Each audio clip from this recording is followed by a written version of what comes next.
Columbia presents Our Miss Brooks, starring Eve Arden.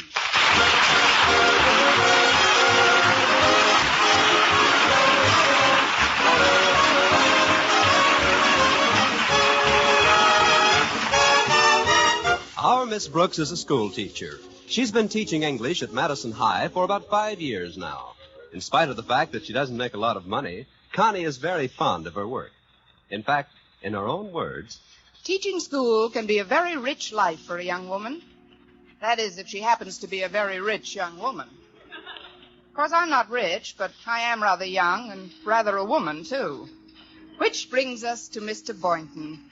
He's the biology teacher at school, and a sweeter, kinder, more intelligent scientist never brushed off an English teacher to play footsie with a frog. But he'll come around. Even a studious biology teacher must sooner or later get a little biological. Meanwhile, I can dream, can't I?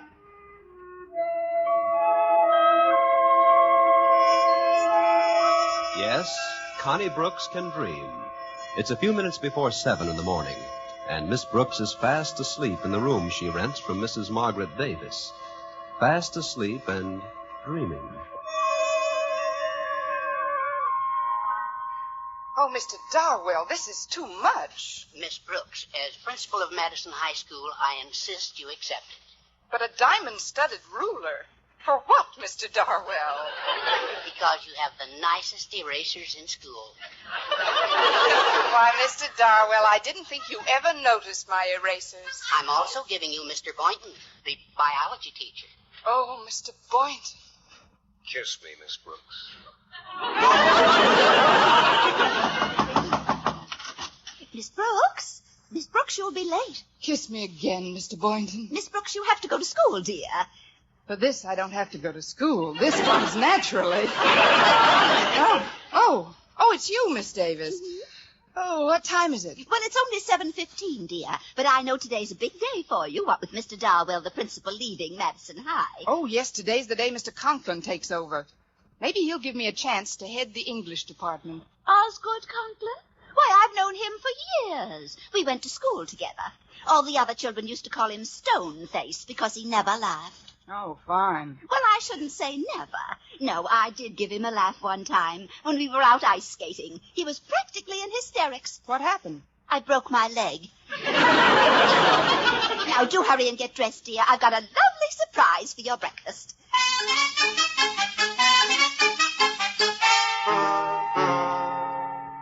You just sit down and drink your juice. All right, Mrs. Davis. What kind of juice is this, anyway? Pomegranate. Pomegranate? Uh-huh. I was going to bake you a kumquat, but they were out of them at the deli. Now, here's the surprise. Here it is. Armenian pancakes. They've been setting for 5 days. What else could they do? Armenian goat's milk. It takes 5 days for it to get good and sour. Sour goat's milk? Mm-hmm. Here, try a bite off this fork. Don't pay any attention to the smell, dear. Oh, but Mrs. Davis, Please, Mrs. Davis. I'm too old to be hand-fed, especially Armenian pancakes. Now, tell me the truth. Aren't they delicious? Well, I don't want to hurt your feelings, Mrs. Davis, but if I were the goat responsible for this concoction, I would hang myself by my own beard. If you don't mind, I'll help myself to some cereal. Oh, Miss Brooks, it's a crime to throw out these pancakes. What's the crime, carrying concealed weapons? Now, you've got to have something for breakfast. Today's a big day for you. Let me whip up a few Swiss clam fritters. Look, Mrs. Davis. Yes, dear? If it wouldn't upset you to see it at the breakfast table, could I have some cornflakes? Well, everyone to his own taste. Gee, it's funny Walter isn't here yet. He knows I wanted to get to school a little early this morning. Oh, is Walter Denton picking you up again? Yes, my Chevy's still in the shop. I had a little accident Monday. I ran into a parked car. Oh, that's too bad. I hope you reported it to the police. I didn't have to. They were sitting in the car. Oh, that's good. Walter's a nice boy, although he's not too bright. You're right about that, Mrs. Davis. 16 years old, and he gets his heart broken every other week by some jukebox Cleopatra. Then I have to put the pieces together. You, Miss Brooks? Yeah, you know, I pat the little rooster on the head with my motherly wing and make clucking sounds. Well, how does he respond to that, Miss Brooks? Before the last cluck has died away, he's back in the hen house. Oh, well, I can't worry about Walter today. I've got to make a good impression on Mr. Conklin if I want that new job at school. Oh, that's Walter now. I can always tell him by the way he humps. Me too. He sounds like a heartbroken goose. Well, here goes, Mrs. Davis. Wish me luck. Oh, I do, my dear. And don't you worry about a thing. I wonder what kind of a guy Mr. Conklin really is.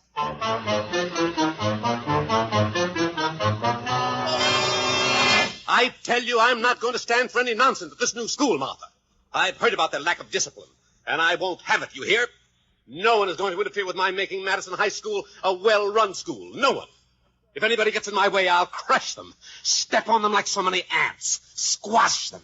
That's nice. Pass the marmalade, dear. And help yourself to some more toast. I hate toast. As I was saying, Martha, I'm sure that the faculty at Madison is totally inept. Oh, I don't know, Osgood. I'm sure you'll find a few ept ones. Ept! Drink a little water, dear. It'll go away. Oh, no understanding, no cooperation. Nobody knows what a difficult job I'm faced with. It's awful, awful, awful. Please, Osgood, can't you talk without barking?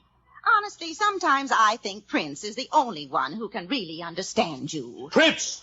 Don't mention that lazy mutt to me. Look at him over there, dead to the world. Well, it's getting late. Now, where's my hat?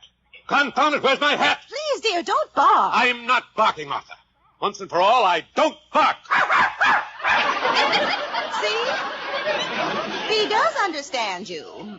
Now be sure to drive carefully on your way to school. Don't tell me how to drive. I'm not, dear. It's just that after all the work you put in polishing it on Sunday, I'd hate to see Oh, stop worrying. I did the work, didn't I? Look at her out there. Nothing takes a wax polish like a black touring car. Well, Osgood, you'd better get started. You mustn't set a bad example for your new teachers. I'll show them a thing or two. I'll show them. I'll make them step. Oh, shut up, Prince, shut up. Goodbye, Martha.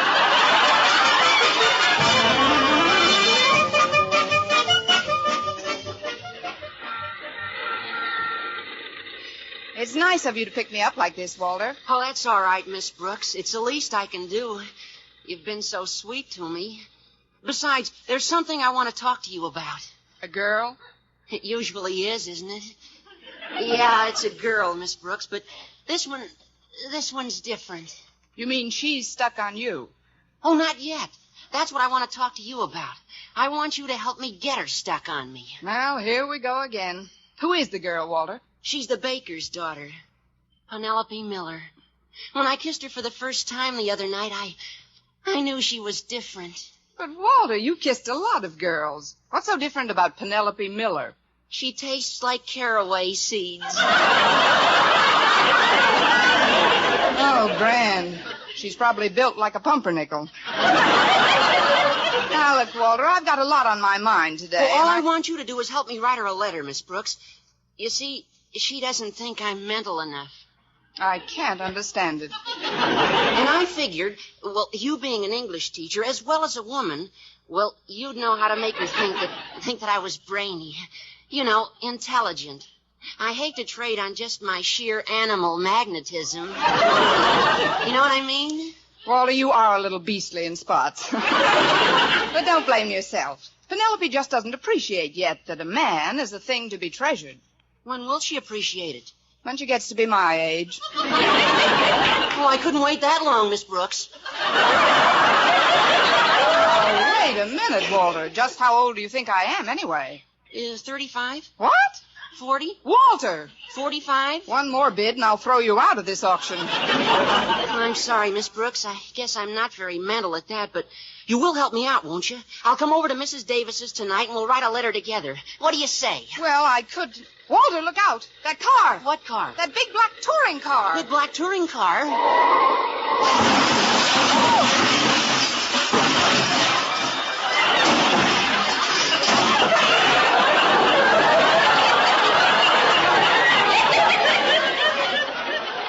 Well, it's not quite as big as it was. You young idiot! Why don't you watch where you're going? Oh, my fenders. My shining fenders lying in the gutter. Walter, put the man's fenders back on. Oh, gee, mister, I didn't mean to. You didn't mean. Why didn't you look where you were going? Well, gosh, it takes two to make an accident. A brilliant observation.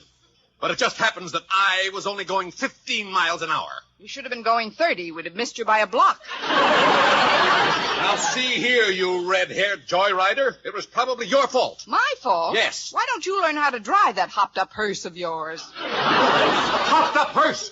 How dare you? Walter, I've got to run along. I'll leave you to straighten out Barking Boy. Barking boy? That's the second time today I've been accused of barking. Young woman, I'll have you know I do not bark.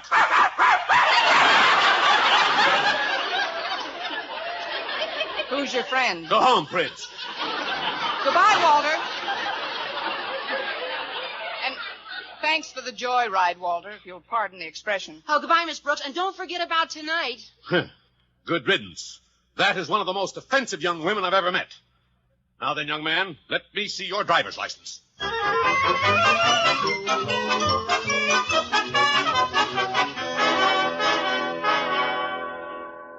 Well, classes haven't started yet. Let me see. Pick up my mail first, and then...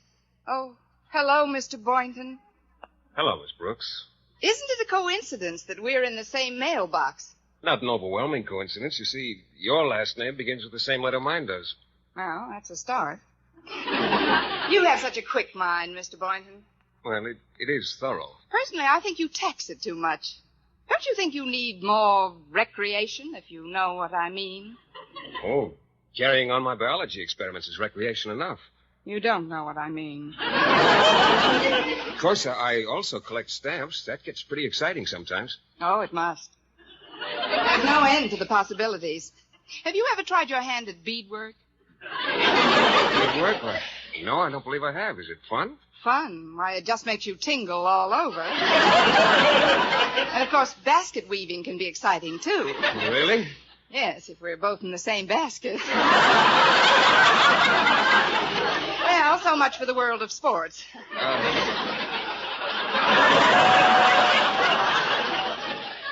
Miss Brooks, if you don't mind my changing the subject, are you going to be busy tonight?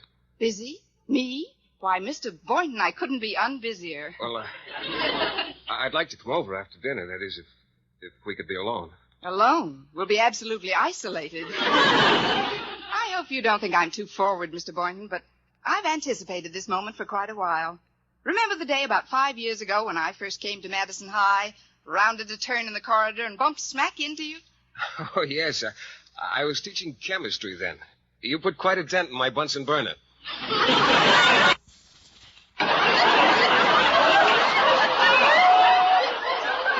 Mm-hmm.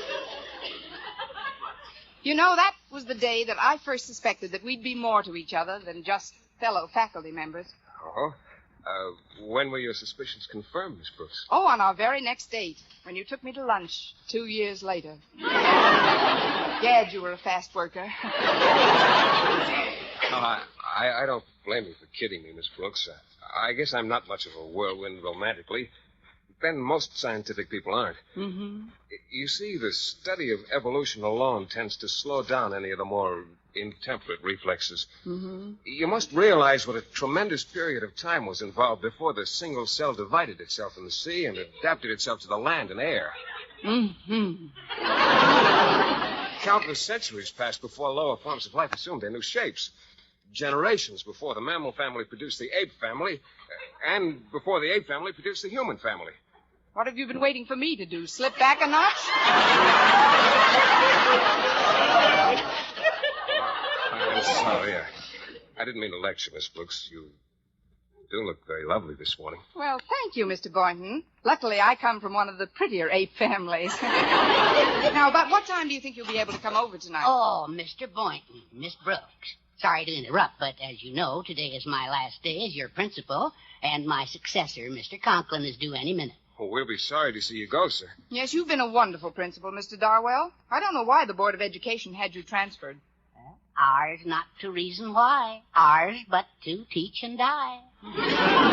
If you'll pardon a mixed poetical reference. And if I may say so, it's been wonderful working with you here at Madison High, and I'm genuinely sorry to leave.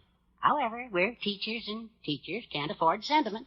We can't afford anything. Now, I suggest that you go to your classrooms and get things in order. I'll be taking Mr. Conklin on a tour of inspection as soon as he arrives. Incidentally, Miss Brooks, your class will be one of the first ones visited.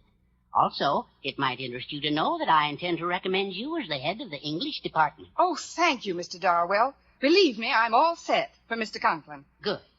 You know, Miss Brooks, nothing is more important than a first impression.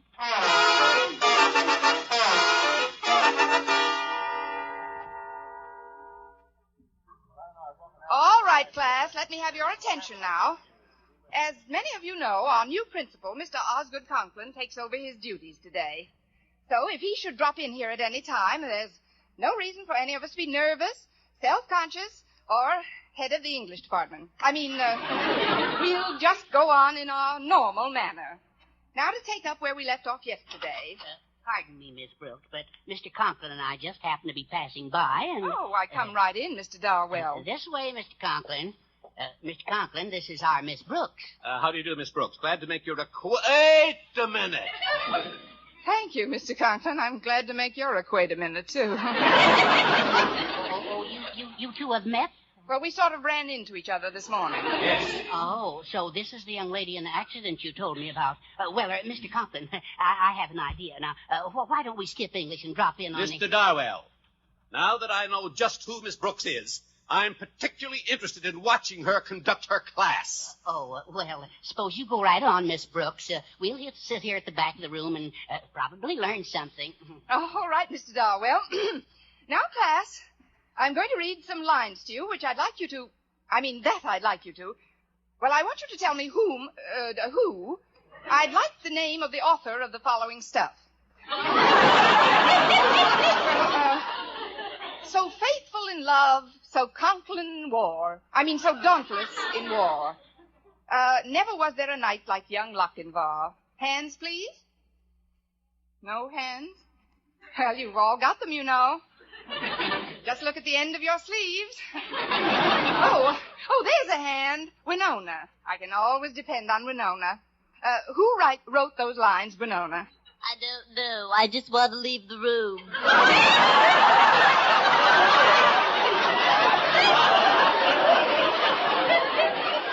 Never mind the blindfold, Captain. Just give me a cigarette.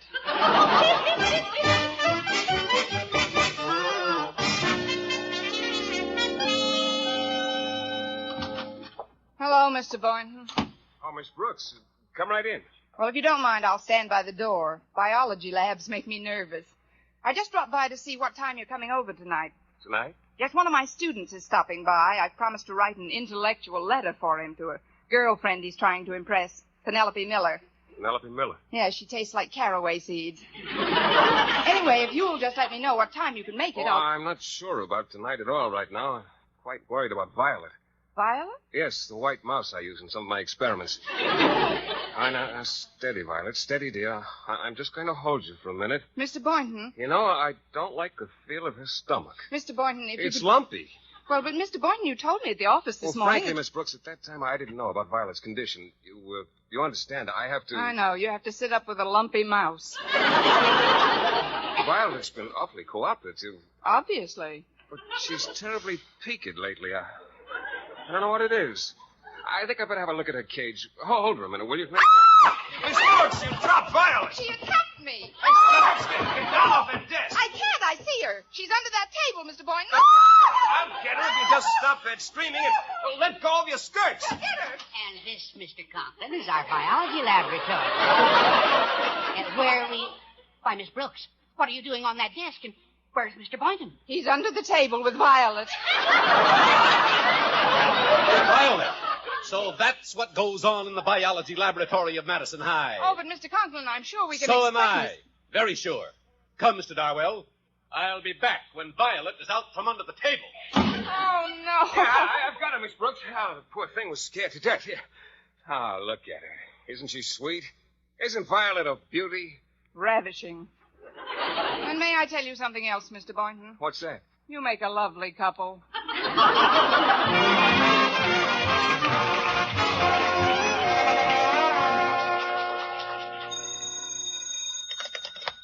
Hello? Yes, this is the principal's office. Osgood Conklin speaking. Who's this? Who?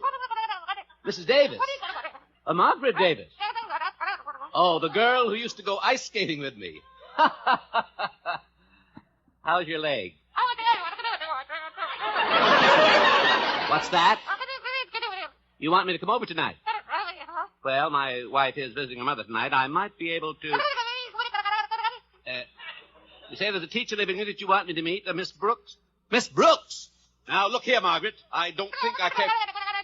Yes, I know we're old friends, but I don't... But I can't... But I...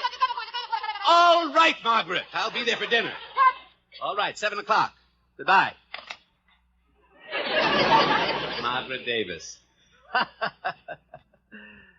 Her leg must have been in a cast for 6 weeks. I demand to see the new principal of this school immediately. I am he. I am Matilda Denton, and I have reason to suspect that my boy, a pupil at this iniquitous institution, has fallen into the clutches of one of your female teachers. What?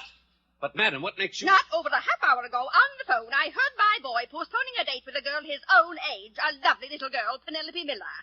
Penelope Miller. Yes, she tastes like caraway seeds. And when I asked Walter his reason for the postponement, he said he had a date tonight with a red-headed teacher at her home. But how do you know she... Here, read this. It fell out of my son's notebook when he came home from school. Just read it. Very well. At last I've got what I want. Red hair and what a tough, sturdy body. Good heavens. Well, Mr. Conklin, have you any idea who this nefarious woman might be? Yes, I have, Mrs. Denton. And I hasten to assure you that I'll take steps to get to the bottom of it as quickly as possible. Just how quickly is that, Mr. Conklin? No later than tonight. This teacher doesn't know it, but we are having dinner together.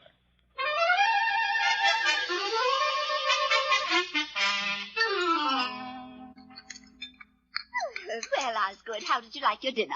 Very interesting, Mrs. Davis. I've never tasted a seal burger before. It's the goat's milk that does it. Uh-huh. Well, I'll take these dishes into the kitchen and see about the coffee. Oh, I make Bulgarian coffee, you know. It's strained through a grapefruit rind. Naturally.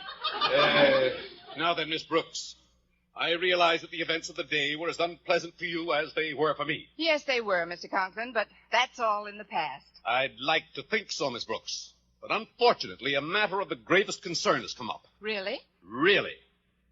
What would you think of a teacher who would allow a student to become infatuated with her and then lead him on? Why, I think she was pretty terrible, Mr. Conklin. Who's the teacher? We haven't any positive proof, but the boy's name is Walter Denton. Well, I think they both ought to be arrested. Walter Denton? Yes, Miss Brooks, Walter Denton. His mother came to see me today and told me all about it. She has no idea who the teacher is, but, well, you can't deny that you were in the car with young Denton this morning. Oh, but Mr. Conklin, he was just giving me a lift until my car's fixed. I never see the boy at any other time. Are you sure about that, Miss Brooks? I'm positive. Must be my laundry. Your laundry at 8 p.m.? Well, I deal with the owl laundry. They only come out at night. Will you excuse me, Mr. Conklin? I'll be back in a minute. Hi, Miss Brooks. I keep you waiting? Yes, but not long enough. Look, Walter, come back some other time. Come on. No, Walter, no. Let's get into the living room. I'm anxious to get that letter started. Not so loud, Walter. What's the matter, Miss Brooks? You look like you've seen a ghost. I just had dinner with one. Mr. Conklin is still in the dining room. Oh, the new principal? Yes, and he's convinced that you jilted your girlfriend because you're infatuated with me. Gee, is that good? Good. Listen, Walter, if he finds you here tonight, we'll both be out. Osgood, we'll have our coffee in the living room. Fine, Margaret. Oh, quick, Walter, get behind those curtains by the window. Oh, all right.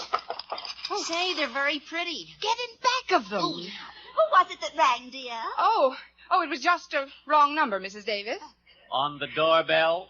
I mean the wrong house number. Why, Miss Brooks, you seem very nervous this evening, dear. You've pulled all the thread out of that tassel. Oh, they don't make them like they did before the war, do they? I remember some tassels you could pull on all day. Oh, come and get some coffee, dear. It'll calm you down. You know, the Bulgarians drink it flat on their backs. I'll be flat on my back any minute, and I wish I was in Bulgaria. Why, Miss Brooks, you're trembling like a leaf, and you're all flushed. Well, it's it's rather warm in here, don't you think? Yes. Oh, if it isn't too much trouble, Osgood, would you mind pulling back those curtains and opening the window? Oh, no, not the No curtains. trouble at all. I'll be only too happy to open the window. And I'll be only too happy to jump out of it. There we are. Well, where is he? What's become of him? What's become of whom? Bobby Breen. He used to send me. Come on over to the couch, dear. You're still overwrought. There, now you lie right down here and I'll get you a pillow. You know I keep pillows in the window seat just for emergencies like this. I always say you never know when you need them. Hello, Walter. Here you are, Miss Brooks. Just make yourself... Margaret, what is the matter? Walter Denton, you come out of my window seat. Aha! Just as I thought. Miss Brooks, where are you going? I thought I'd run down to the Belgian Congo for the weekend. Sit down, Miss Brooks. Young man, what were you doing in that window? If you'll only give me a chance, Mr. Conklin, I can explain. Go ahead. What were you doing in there? Hiding. Oh, no. Walter, tell them just why you came here tonight. I came here to see Miss Brooks. I thought we'd be alone. Oh, ho! Oh, Walter. Well, she was only going to help me write a letter to my girlfriend. Oh, why, that was very sweet of Miss Brooks. Don't you think so, Osgood? Extremely so, extremely. Now, let's hear you explain this, Miss Brooks. Here, read this page from Walter's diary. Mine? What is this? At last I've got what I want. Red hair, and what a tough, sturdy body. Walter! I wish everybody would stop saying Walter. This isn't even my writing. Here, look at the other side. That's my biology notes from yesterday. I asked Mr. Boynton to loan me a piece of paper. Mr. Boynton wrote that? Oh, my. Miss Brooks, don't you get it? Get what? Red hair. It's you he's writing about. Me? Uh-huh. Just what he wanted? Tough and sturdy. Well, I am strong. Surely you're not pleased, Miss Brooks. I'm not? I'm not. Good evening. The front door was open and Oh, hello, Mr. Boynton. I thought you said we were going to be alone, Miss Brooks. You too? What's happening around here? Haven't you heard? I've been made queen for a day. Mr. Boynton, I'd like to know whether you wrote this or not. Let me see it, sir. Yes, I wrote it. It was supposed to go into my diary. What's wrong with it anyway? She is strong, and I did work hard to get her. Mr. Boynton, please, not in front of everybody. It took 23 generations of crossbreeding to get a red-backed mouse like that. Red-backed mouse? Mouse? Oh, amazing. Well, Miss Brooks, I'm afraid I've done you a grave injustice. You most certainly have, Mr. Conklin. You've placed your own meaning on unfortunate incidents. But... You've accused me of misconduct with no proof whatsoever, and you've acted in general like a narrow, bigoted, unfair person. But, Miss Conklin, I never want to see you or talk to you again as long as I live. Not even about that job as head of the English department? Mr. Conklin, I've done you a grave injustice. Let's sit down on the love seat and talk this thing over, shall we? Well, we'll take it up first thing in the morning, Miss Brooks. I've got to be getting home now. Come on, Walter. We'll take the bus together. Oh, we don't have to take the bus, Mr. Conklin. I've got my car outside. Your car? After our collision this morning? Oh, after I left you, I hit another car, and everything snapped back into place. Well, good night, all. Good night, Walter. Good night, Osgood. Good night. Good night, Mr. Conklin. Well, now there's just the three of us, Mr. Boynton. Mrs. Davis and you and I. Gee, it's a beautiful night. Look at that moon streaming through the windows. If one would just take a hint, there'd just be two of us. Two of us and one sofa. I said if one of us would take a hint.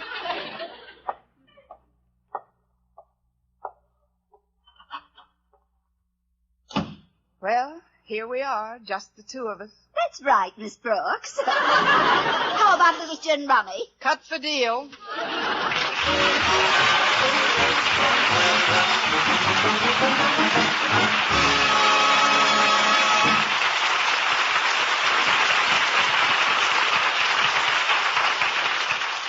Well, I blitzed Mrs. Davis 3 across, but I'd rather have lost to Mr. Boynton.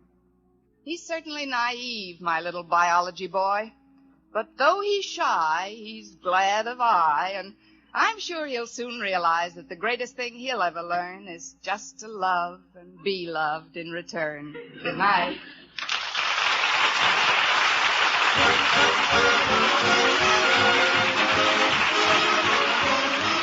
Next week at the same time, Columbia will again present Our Miss Brooks, starring Eve Arden. This is CBS, the Columbia Broadcasting System.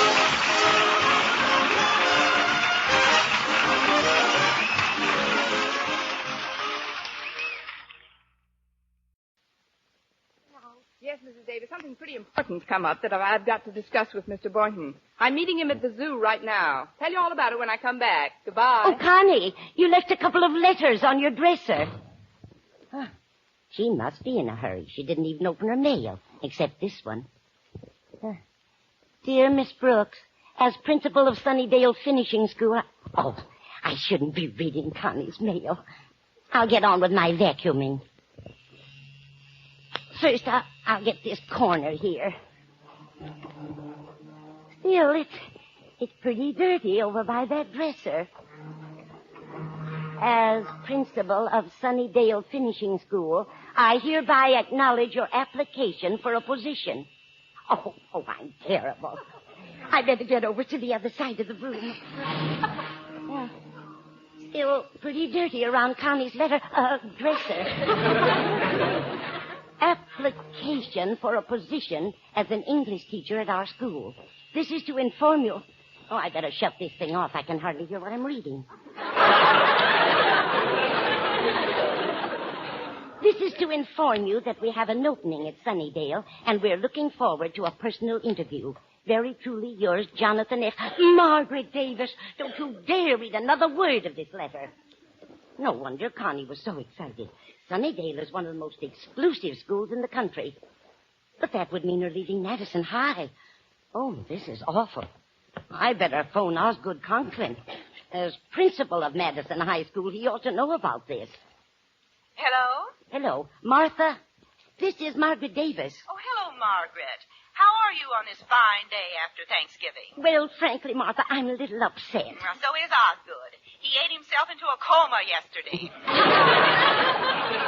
Oh, then maybe you better not tell him today. Tell him what? That our Miss Brooks may be leaving Madison High to take a position at Sunnydale Finishing School. Sunnydale Finishing School? How do you know, Margaret? Did Miss Brooks tell you? Not exactly, but I got it from the principal of Sunnydale himself, Jonathan F. Jonathan F. who? Hold the wire a minute.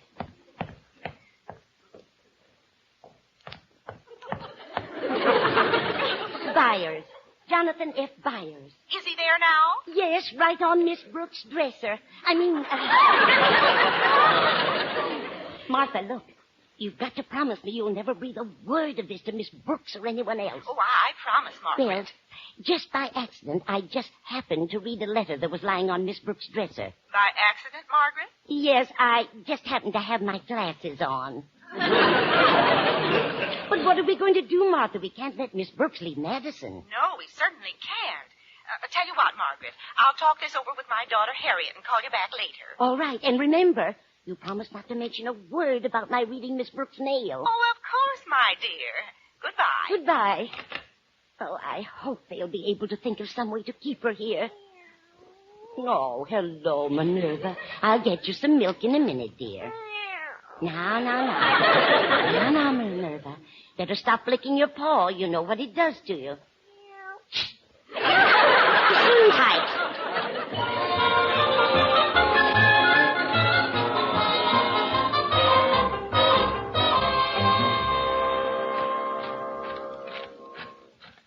You, Miss Brooks.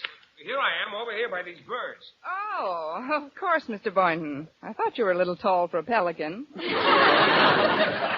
was nice of you to meet me. How'd you get over here so quickly? It was simple. I dressed on the way over. But now that I'm here, what was it you wanted to see me about? Well, perhaps we'd better sit down while I tell you. Here's a bench under this tree. Fine.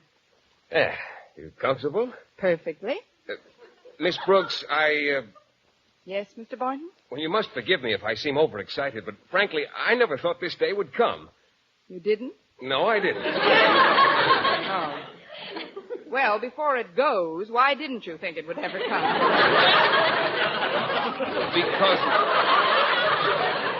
Because of the things that have happened in the past, or rather because of the things that haven't happened in the past. Those are the ones that bother me, too.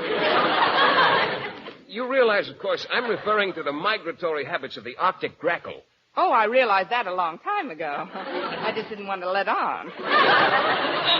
This is the first time a grackle has ever been south of the Canadian border. Maybe he was waiting till after the election. I knew that something was afoot when I looked out of my window this morning and saw a black and blue bullfinch. What happened to him? Get caught in a badminton game?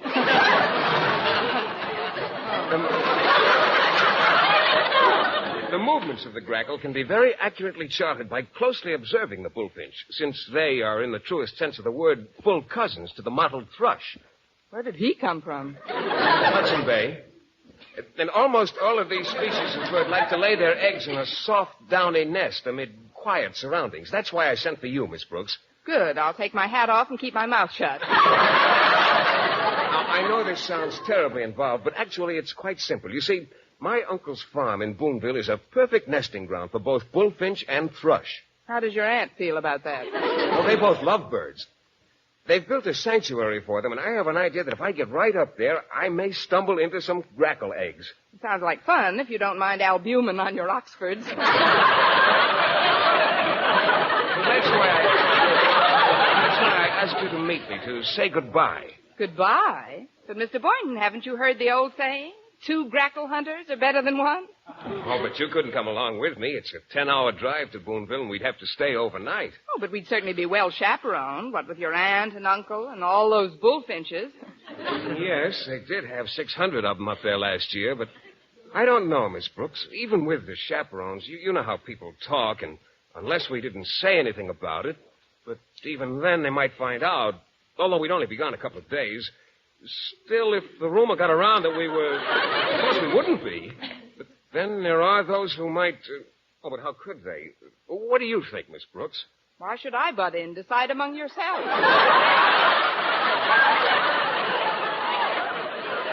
Well, it is kind of a long trip to make alone.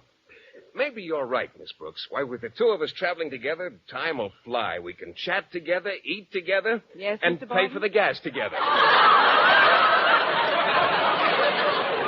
I still insist that no one should hear about it, though. For the sake of both our reputations, absolute secrecy is essential. Not a word of this must cross our lips. Can I depend on you not to divulge our plans to a living soul? On your honor, Miss Brooks? Get out your penknife and let's exchange blood.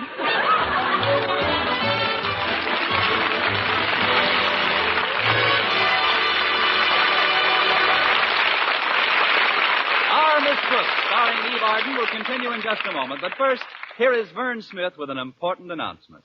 Attention, ladies. Regardless of age, skin type, or previous beauty care, doctors prove you, too, may win a lovelier complexion with Palmolive soap.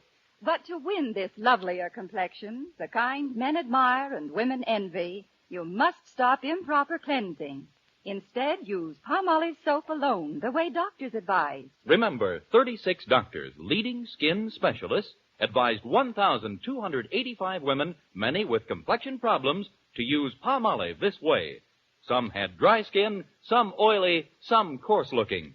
Using Palmolive soap alone, 2 out of 3 won lovelier complexions, regardless of age, type of skin, or previous beauty care. Now, here's the plan doctors advise. Wash your face with Palmolive soap. Massaging for 1 minute with Palmolive's soft lather. This cleansing massage brings your skin Palmolive's full beautifying effect. Rinse. Do this 3 times a day for 14 days. It's that simple. But leading skin specialists prove this way, using Palmolive alone, nothing else, really works. So forget other beauty care. Use Palmolive soap as these doctors advise for a lovelier complexion.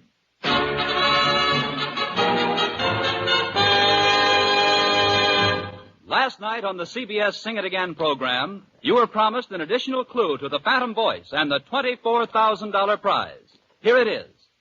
The Phantom is a famous ghost who galloped far from post to post. Yes, there is the clue for the $24,000 prize on the CBS Sing It Again program on Saturday night. The clue again, The phantom is a famous ghost who galloped far from post to post. And now, as she quietly prepares for a weekend in the country, our Miss Brooks is blissfully unaware of the furor caused by the 5-year-old letter which she left on her dresser. Let's look in now on Martha Conklin as she discusses the situation with her daughter, Harriet. So you see, Harriet, it looks very much like your favorite teacher will soon be leaving Madison High. Oh, that's terrible, Mother. Have you told Daddy about it yet? Not yet, Harriet. I'm waiting until he recovers from his Thanksgiving dinner. You know how upset he gets when we mention the shortage of teachers. Oh, yes. Golly, Mother, he's been lying over there on the couch for hours. Do you think he's all right? Oh, of course he's all right. He's just sleeping. Aren't you, Osgood? I say, aren't you just sleeping, Osgood? No? What? No. Take it away. Take it. Oh. I guess I was having a nightmare. A nightmare, Daddy? Yes, I dreamt I was still eating. I swear I don't know how those pilgrims did it. Did what, Osgood? Ate all that turkey and fought Indians besides. I'm surprised at you, Daddy. That's not the real Thanksgiving spirit. A lot I've got to be thankful for. Well, you've got us, Daddy. Mother and me. Yes. I've got you, all right. I've also got the school. A school full of overcrowded classrooms and a horde of unreasonable teachers constantly screaming for a living wage. Now, Osgood, don't work yourself up into a stew. Oh, please. Don't even mention words like that. You haven't got the right attitude, Daddy. Nowadays, if you can hang on to the good teachers you've got, anything else you get is gravy. Please. Not you, too. Maybe we ought to go out and let your father sleep a while longer, Harry. Yes, that's a splendid suggestion, Martha. Oh, this couch feels good. Oh, I'll get it. Coming. Oh, hello, Walter. Come on in. It's Walter Denton, Mother. Hiya, Harriet. Hello, Mrs. Conklin. Hello, Walter. And how are you, Mr. Conklin? You certainly look peaceful. I was, Denton. Did you finish your lunch, Harriet? I just finished mine. We had plenty of turkey left over from yesterday, and I just ate the part that went over the... Oh, no! Harriet, take him out of here! What's the matter with your father, Harriet? Doesn't he feel good? Not too good, Walter. Let's go into the other room. Okay. I hope you feel better, Mr. Conklin. I guess it was a mistake to hash over Thanksgiving again. Come on out in the kitchen, Walter. There's something we want to tell you. Guess what, Walter?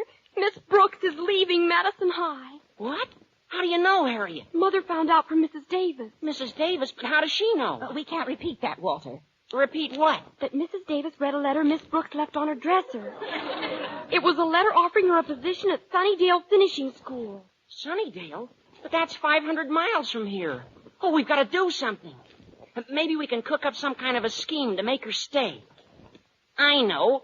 We'll pretend I've become a delinquent. But do you think it'll work? It's got to work. Have you told Mr. Conklin about this? Not yet. We didn't want to upset him. Well, he'll find out sooner or later, and there's no sense in waiting until it's too late. Somebody ought to tell him right away. I agree. Don't you, Mother? Yes, Harriet, I do. Somebody ought to tell him. Walter, don't look at me. If I go in there now, he'll bite my head off. Don't be silly, Walter. Mr. Conklin won't eat anything for 2 more days.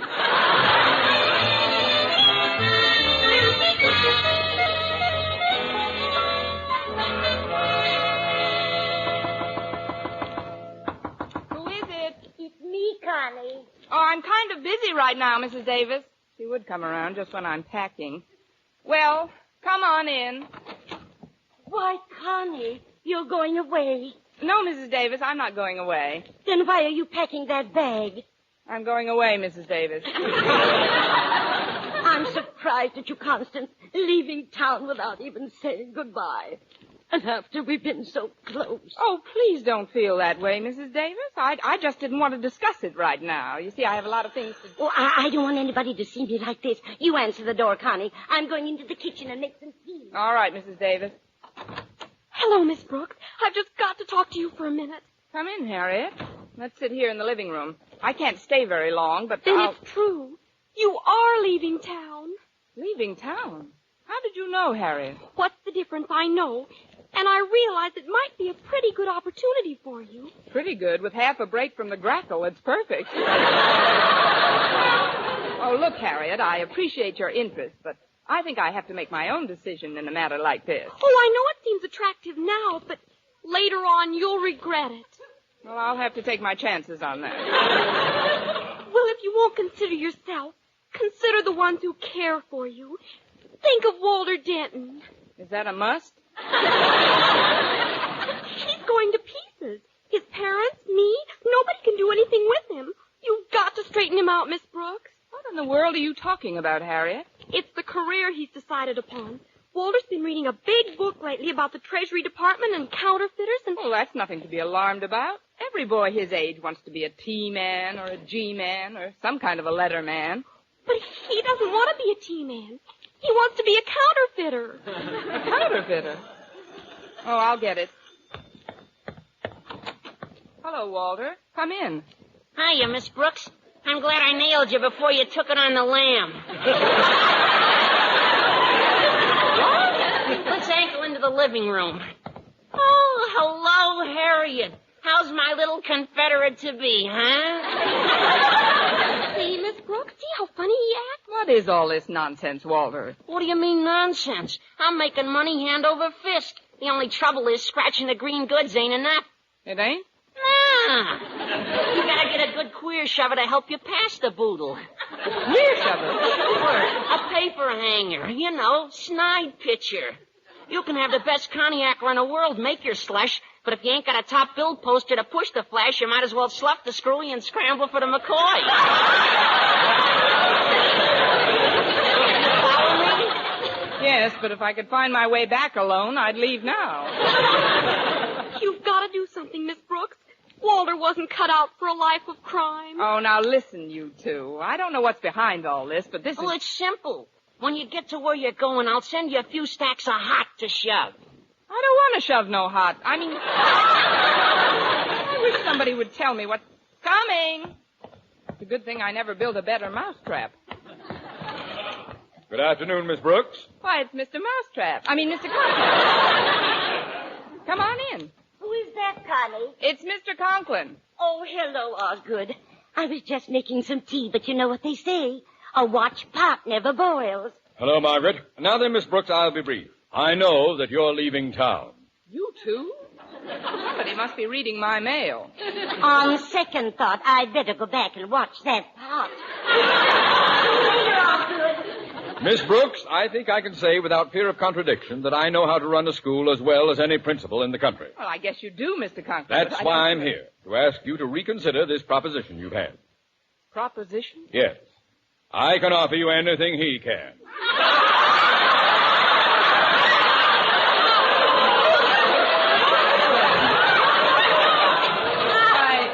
What would Mrs. Conklin say if she knew you were talking this way? She's all for it. What?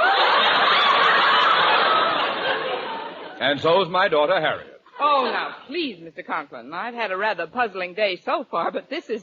It just happens that your daughter's in the living room now. I think we better go in there. I'll be glad to.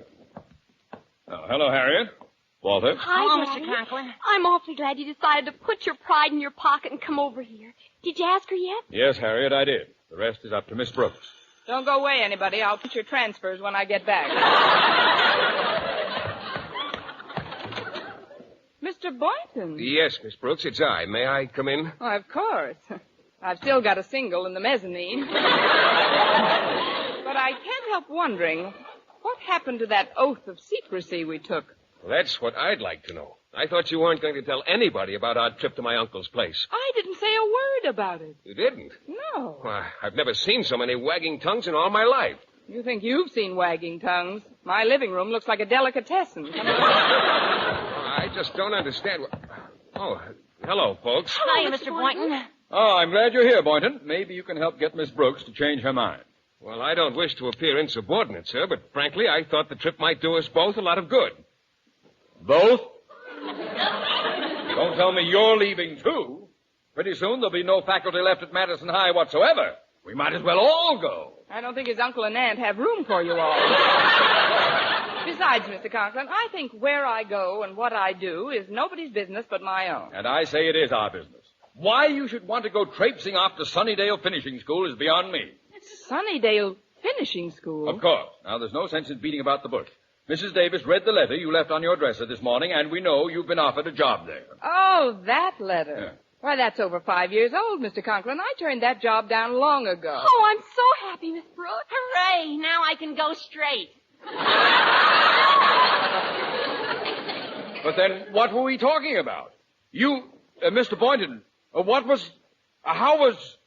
did Miss Brooks, just where were you and Mr. Boynton going together? That, Mr. Conklin, is a secret between Mr. Boynton, myself, and 600 bullfinches.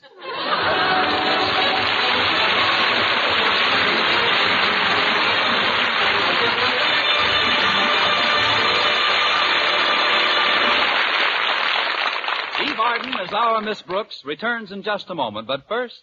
Dream girl, beautiful luster cream girl. Tonight, show him how much lovelier your hair can look after a Luster Cream shampoo.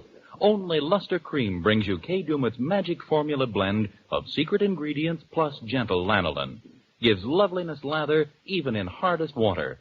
Glamorizes your hair as you wash it. Luster Cream. Not a soap, not a liquid, but a dainty cream shampoo. Leaves hair fragrantly clean, free of loose dandruff, glistening with sheen, soft, manageable. Gives new beauty to all hairdos or permanents. 4-ounce jar, $1. Smaller sizes, either tubes or jars.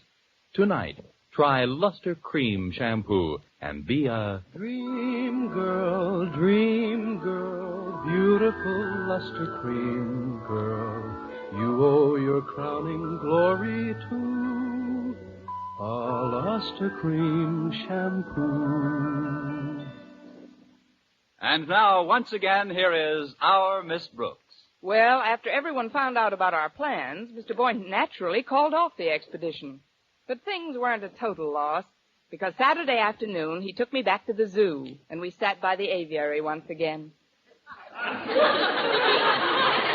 You know, Miss Brooks, even though our trip didn't work out, I was very gratified to learn of your interest in birds and wildlife in general. Yes, I'm a great bird for wildlife.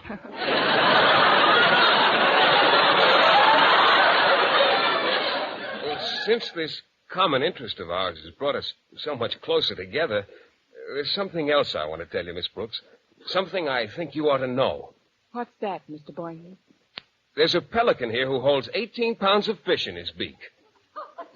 What's he waiting for, the price to go up?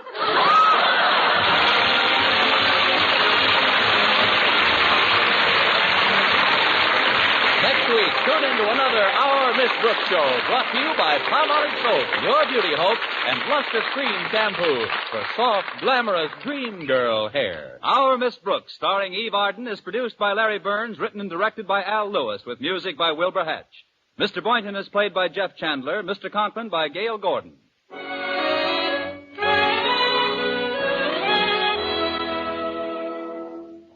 Dentists know what cleans teeth best. And over 4,000 dentists say Colgate tooth powder with a 2-minute routine gets teeth sparkling and super clean.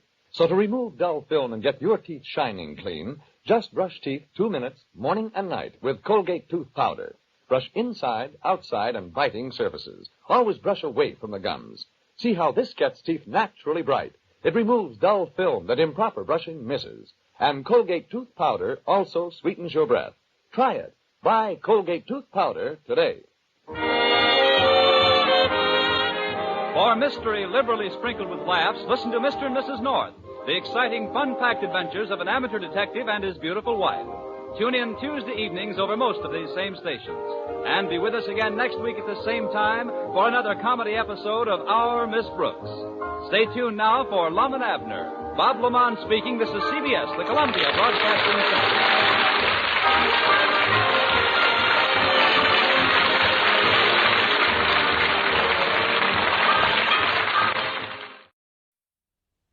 Palmolive Soap, Your Beauty Hope, and Luster Cream Shampoo for soft, glamorous, caressable hair bring you Our Miss Brooks, starring Eve Arden.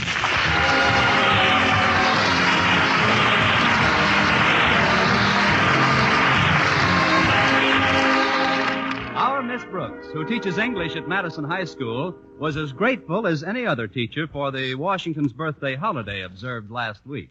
And far be it from me to criticize the actions of the father of our country, but I can't help wishing that he had taken more than just one day to be born. Of course, the one day off was better than nothing, but I must admit I look forward to a weekend of not teaching with considerable anticipation. It isn't that I'm not fond of my pupils. I think they're a wonderful horde of kids. But after the events of last Friday, I seriously considered giving up teaching and taking a course in rug tatting or peanut art. It started Friday after school. Mr. Boynton, the usually bashful biologist, displayed a surprisingly different attitude when I entered his laboratory. Hello, Mr. Boynton. Oh, hello, Miss Brooks. I was just going to come down to your room. Oh, then I'll get back there right away. I wouldn't want to miss you. Well, I guess what I have to say can be said here, all right? Although I can't help wishing the surroundings were different. Different? Yes, Miss Brooks, more romantic. Romantic? Mm-hmm. I know I haven't been the most aggressive chap in the world, but I do think of other things besides my biological experiments. Things that are, well, more personal. Personal? Yes. Things that a man thinks about a woman sometimes, whether she's a fellow teacher or not. Or not? Just move my needle a notch to the right. Mr. Boynton, what is it you're trying to tell me I like to think? Well, it's just that, like I said before, I wish the surroundings were different. I wish we were in a blue lagoon somewhere with a soft breeze blowing through your hair and... Oh, but we're not. I can take care of that, Mr. Boynton. Keep talking. Of course, I don't know why we have to be in a blue lagoon. I guess I just feel more confident when I'm over water. Well, hop up on this stool and I'll fill a pan. I mean, please continue, Mr. Boynton. Well, as you know, Miss Brooks, I've been coaching the basketball team while Mr. Haney's been ill, and, well, we've been lucky enough to win the championship in our particular conference. Yes, I know. We've been invited to play in the state championships at Martinsville. The entire squad leaves this evening. We won't be back until next week. I just want you to know that, well... Yes, Mr. Boynton? It's terribly important that we win the championship. Oh, you'll win it, Mr. Boynton. But what else were you going to say? Well, I'm not so sure we'll win it. After all, we're playing a round robin. Well, I bet you could spot him 4 worms and beat him easily. I know you're kidding me, Miss Brooks, but I don't mind. You know, now that I'm leaving town, I've come to realize certain things about our relationship. At last. Formal recognition that we have a relationship. Well, without getting too basic too quickly, I'd like to state that in the past, whenever the situation seems auspicious for declaring certain emotional reactions I've felt, upon finding myself in close proximity to you, that is, some outward manifestation seems to... Pardon me, Mr. Boynton. Couldn't you get a little more basic more quickly? Well, what I'm trying to say, Miss Brooks, is that there always seems to be some sort of interruption when I want to talk to you about certain things. What kind of interruption? I see what you mean. Come in. Well, Boynton, as principal of Madison High, I thought you were alone. We were for a minute. That is, I was just saying goodbye to Mr. Boynton, Mr. Conklin. I see, Miss Brooks. And have you finished saying goodbye? No, Mr. Conklin, we haven't. This boy's been taking brave shots. What I mean to say, sir, is that we can finish talking after you've spoken to me. Very well. I simply dropped in to wish you good luck with the team, Mr. Boynton. Remember, by winning the championship cup, you not only honor yourself and the athletes involved, but you bring further glory to the already hallowed name of Madison High. Glory and prestige, fame and all... How much have you bet on the game, Mr. Conklin? Just a fin. I was... No! You know I never bet. It's just that we must get that cup. Well, don't worry, Mr. Conklin. We've got the high-scoring forward of the conference on our team, you know. I see. And how's this boy's condition? Tip-top, I trust? Well, he's 6'5" tall, so his top would be hard to tip.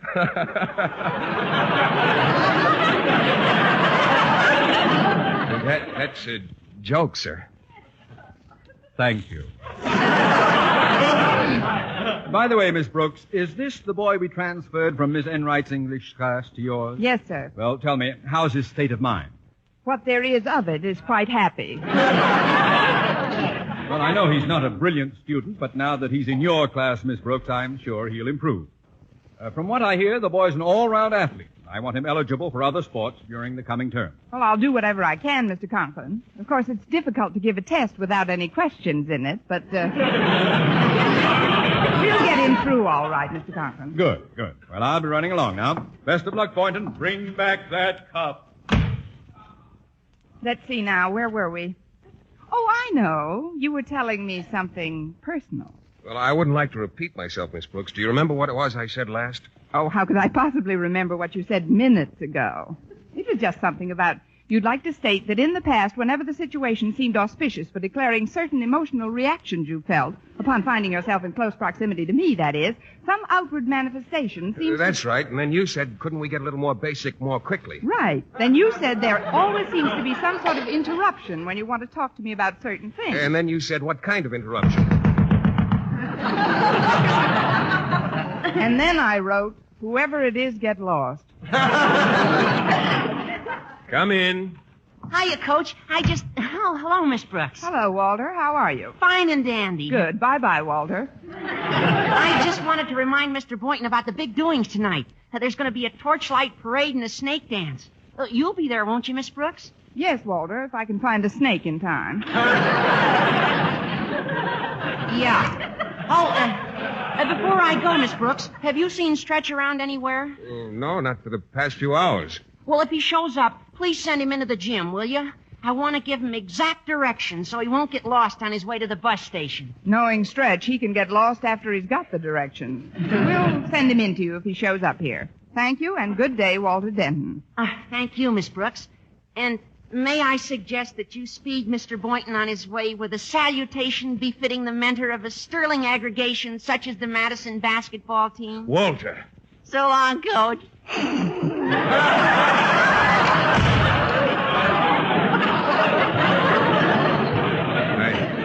hope you're not embarrassed by Walter's inference, Miss Brooks. If you think that would embarrass me, you need a coach. Now, let's take off for that blue lagoon, huh? I'm afraid I don't comprehend, Miss Brooks. My hair is blowing in the breeze again. See? What is it you were trying to tell me before Walter came in? Well, it's just that with my leaving tonight, we won't be seeing each other at all over the weekend. I know, Mr. Boynton. Come in. Oh, it's Stretch. How are you, son? Hi, Mr. Boynton. Hello, Miss Brooks. Hi. Well, how do you feel about our impending junket? Huh? Mr. Boynton wants to know how you feel about the trip you're taking this evening. Oh, well, I ain't going. Stretch, don't say ain't. Don't say you ain't going. What's the trouble, Stretch? You're not ill, are you? There's nothing wrong with me physically. My trouble is mostly mental. Well, don't be self-conscious. No, wait, what is it, Stretch? Maybe I can help you. I'm afraid you can't, Mr. Boynton. You see, it's about a girl. A girl? You've seen them. They play on girls' softball teams. Is there anything I can do to help, Stretch? Yes, Miss Brooks, but I'd rather talk to you alone, if it's all right with Mr. Boynton. Why, certainly, Stretch. I've got to get down to the gym for a few minutes anyway. Miss Brooks, you will try to straighten him out, won't you? You know how important he is to the team. I'll do what I can, Mr. Boynton. Good. We'll see you at the snake dance tonight. Now then, Stretch, tell teacher all about it. Well, I know I ain't good in English, Miss Brooks. You're not good in English. I know. But ever since the first test you give me, I knew that I was going to improve and get the kind of marks in English that I've always striven for. Striving for?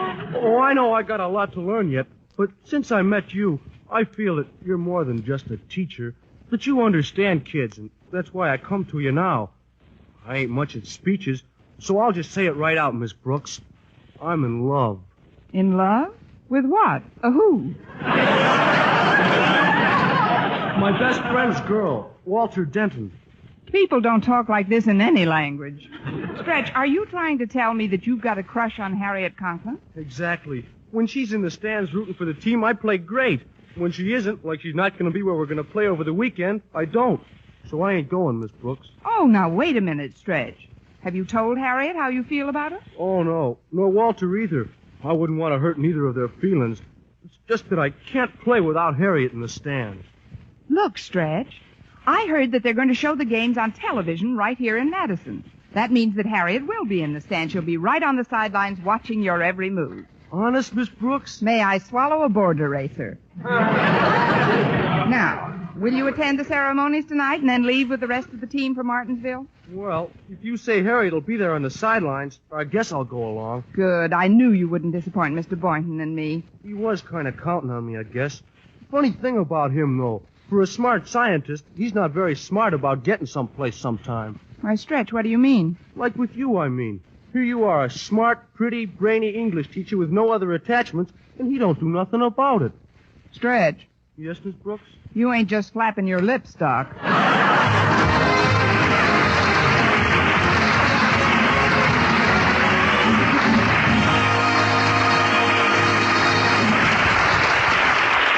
Our Miss Brooks, starring Eve Arden, will continue in just a moment. But first, here is Vern Smith.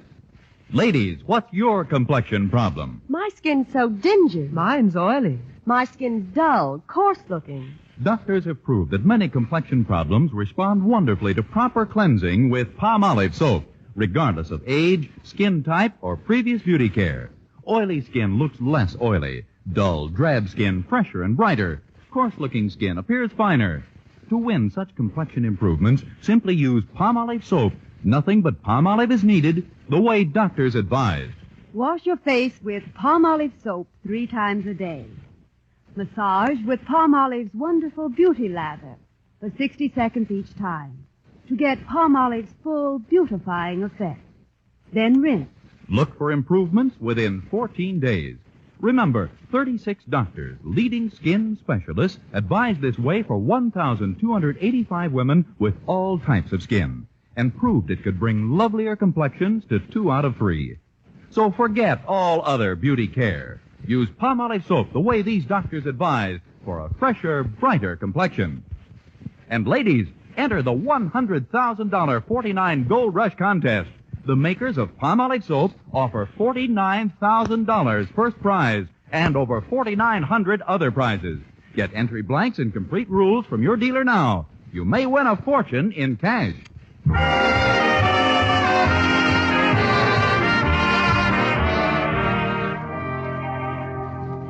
Well, the pre-victory celebration was a huge success. A 1-hour snake dance and the 6-mile torch parade came off promptly at 8 o'clock. And my feet came off promptly at 9. After seeing the basketball squad off for the bus depot, I immediately limped home for a nice, warm bath. Mrs. Davis, my landlady, was sitting in the living room when I opened the door. Good evening, Connie.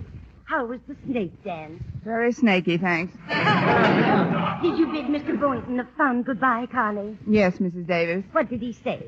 Goodbye. Oh, that man. When is he going to open his eyes and see that? I think they're opening a little bit, Mrs. Davis. This afternoon in the laboratory, he really started to make a noise like an interested party. Oh, what happened? Nothing. I got all involved with the trials and tribulations of a star basketball player and his unrequited romance. But the weekend is upon us, and I won't have to play Dorothy Dix for a few days anyway. What are you going to do tonight, Connie? I have some very elaborate plans, Mrs. Davis. Tonight I'm going to have myself a schoolteacher's B&B. Benedictine and brandy? No, bath and bed. If you'll excuse me now, I'll drag my carcass into the bathroom and run a tub. Oh, you don't have to do that, Connie. I've already let the water in.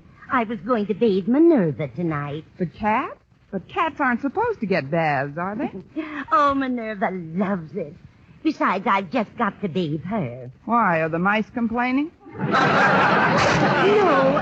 she was walking near the sink this morning and slipped on the tile, poor dear. Fell right into some dough I was mixing for bread. Oh. Then maybe Minerva better use the water that's in the tub. She can wait. You run along, Connie, and take a nice restful... Now, who in the world can that be? Coming!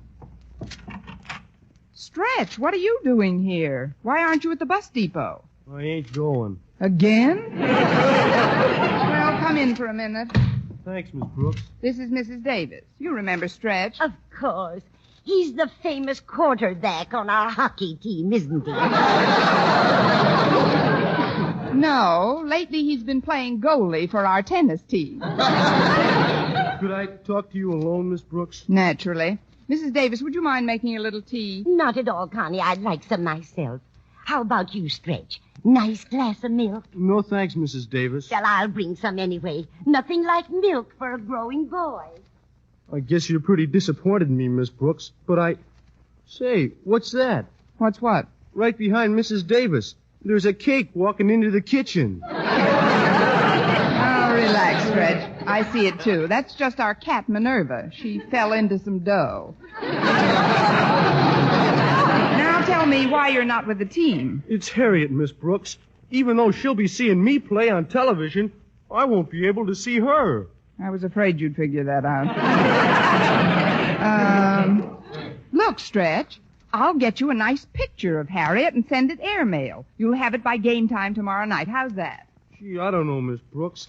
I would like to have a picture of Harriet, but I wouldn't want anybody to know that Walter's my best friend. I know, Stretch. You wouldn't want to hurt Walter or Harriet or either of their feelings.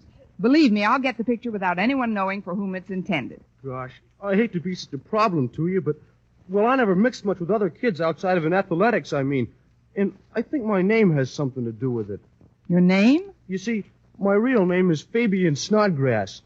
I guess when I was little and kids kidded me about it, I got sensitive. I see. Stretch, do you have any brothers or sisters? Sure. 2 sisters and 1 brother. And do they have peculiar names, too? Oh, no. They all got perfectly normal names.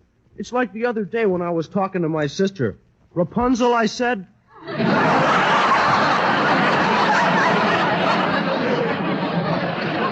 Rapunzel. Well, that does it. I'll go into your case more thoroughly when you get back from this trip, Stretch, but right now you've got to rejoin the team. Come along. You won't forget to send a picture, Miss Brooks. I won't forget, Stretch. Lots of luck and goodbye again. Rapunzel Snodgrass. Now, there's a family for you. Oh, well, now for that bath. I better see if the water's still warm. Oh, it's pretty cold. I'd better let it out and run a fresh one. Come and get your tea, Connie. I'll be right there, Mrs. Davis. I'm afraid Minerva's water got a little cool. I'm running another tub for myself. Very well, dear. Where did Stretch go? Back to the bus depot. Wait till I close this door. The poor kid, he's hopelessly in love. Yes, I overheard. But he shouldn't worry so much about the other boy in the case. Why, when my sister Angela was a girl, she never went out with one boy at a time. She didn't? No, she played the field, Angela did. Why, I remember one time she went out with twins for over a year before she found out they were triplets. Poor Angela. The eternal quadrangle. I'd better take a look at that bath. There. Nice and hot. Now to get these clothes off and... Oh, no, not another interruption. Hi, Miss Brooks. It's me. Can I come in for a minute? Yes, Walter, but that's about all. I'm trying to take a bath. Well, that'll have to wait, Miss Brooks. Well, it's getting plenty of practice. What's the matter, Walter? It's Stretch. He disappeared from the station, and when last seen, he was heading in this direction. He did come here, Walter, but I sent him back down to the depot. Well, that seems like a pretty silly maneuver.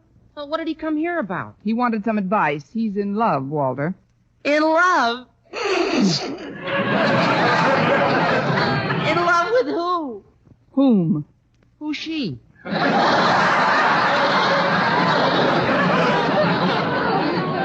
He's in love with somebody that doesn't love him, a girl who goes with another fellow. Now, what kind of a girl would go with a fellow when she could go with a star basketball player like Stretch? I can't divulge the details, Walter, but Stretch was miserable about the situation. But he's not supposed to be miserable. This is a crucial time. If he likes a girl, she should go with him and brush off this other jerk.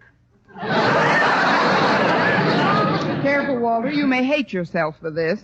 Look, I've smoothed his feathers and sent him back to play the game of his life. Now, you get back to the depot and don't say a word about what I've told you. Well, all right, Miss Brooks. But I wish I could get a peek at the guy that's got Stretch's girl buffaloed. You may never see him till you start shaving. Goodbye to you again, Walter Denton. Oh, let's see how this water feels now. It could be warmer. I'll let a little out and refill it. Singing in the bathtub, la-da-da-da-da, singing in the bathtub. Now we'll just put the plug back in, run some more water. I always thought that teaching was my only profession, but bathing can be quite a career, too. There, that ought to be just right. Singing in the bathtub, nothing can go wrong. Singing in the bathtub, oh, I should live so long. Come in, whoever you are. Oh, it's Mr. Boynton. Well, I'm sorry to bother you, Miss Brooks, but Walter Denton's disappeared from the bus depot. Have you seen him? Of course I've seen him. Won't you come inside, Mr. Boynton? I haven't time, Miss Brooks. You say you saw Walter. Where is he now? On the way back to the bus depot. Oh, good. Stretch got down there before I left. When he found Walter gone, he was quite upset. Now everything will be all right. Sorry to have troubled you, Miss Brooks. See you next week. Goodbye. Goodbye, you greyhound Lochinvar. Well, at least there's nothing to stop me from taking that bath now. It couldn't have gotten cool in that short space of time. Let's see. No, it's exactly the right temperature. I don't have to let out a drop. Wrong again. Oh, no, it's not you again, Stretch. I'm a monster. What do you want from me, an affidavit? What's wrong this time? When Walter came back to the depot, I took one look at him, and then I knew. Knew what? I couldn't go to Martinville without his girl, Harriet. I just can't play unless she's really in the stands. All right, Stretch, I'll do my best. Go back down to the depot and wait for me. What are you going to do, Miss Brooks? I'm going to slip on a straitjacket and run over to the Conklins.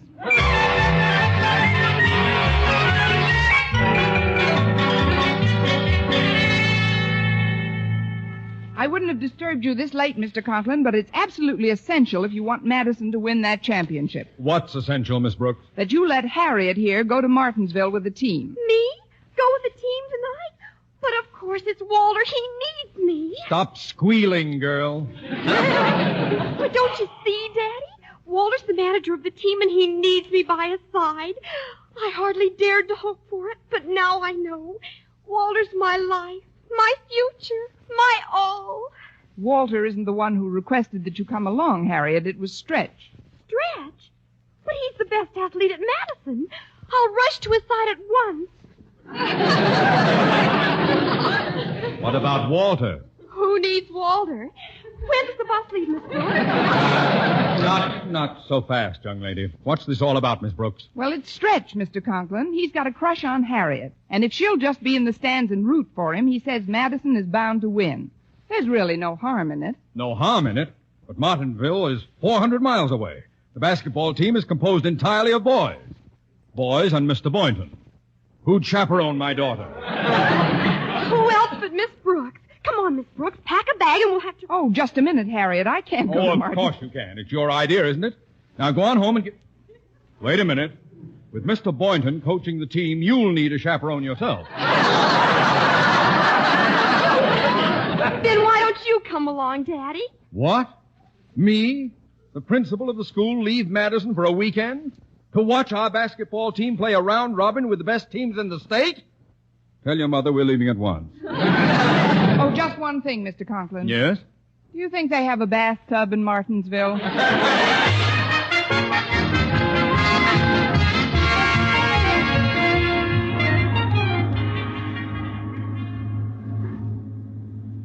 Well, I never thought when I woke up this morning that I'd be riding on the bus with you and the team tonight, Mr. Boynton. Oh, I'm glad it worked out this way, Miss Brooks. I am too. Me too. Driver, I'm Mr. Conklin, the principal of Madison High. Oh, how do you do, Mr. Conklin? My name's Fredericks. What can I do for you? Well, I'd like to open a few of these windows if nobody minds. It's kind of stuffy in here. Yeah, it is kind of crowded in the bus. You see, we didn't expect all you extra passengers. In fact, there was one kid back at the depot I couldn't even allow on. Which kid was that, Mr. Fredericks? Oh, some tall fella. Said his name was Snodgrass. Stretch Snodgrass.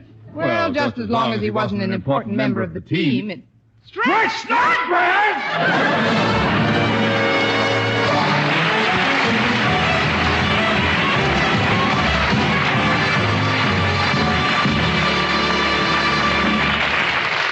Eve Arden as our Miss Brooks returns in just a moment, but first...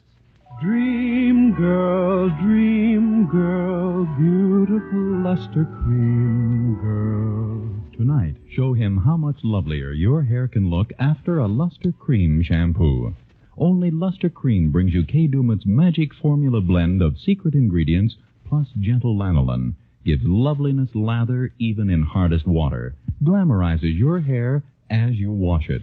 Luster Cream. Not a soap, not a liquid, but a dainty cream shampoo. Leaves hair fragrantly clean, free of loose dandruff, glistening with sheen. Soft, manageable. Gives new beauty to all hairdos or permanents. 4-ounce jar, $1. Smaller sizes, either tubes or jars. Tonight, try Luster Cream shampoo and be a Dream girl, beautiful luster cream girl. You owe your crowning glory to a luster cream shampoo. And now, once again, here is our Miss Brooks. Well, Mr. Conklin was furious, and the only way I could square myself with him was to give up my seat to Stretch when the bus returned to pick him up. Then I went home, got undressed, and steered my stubborn little course for the bathroom. Now I can really Oh, hello, Mrs. Davis. Hello, Connie. I was going to postpone Minerva's bath till tomorrow, but she just couldn't wait any longer. Oh? When did you put her into the tub, Mrs. Davis? Just this minute, Connie. Well, I can't wait any longer either. Move over, Minerva.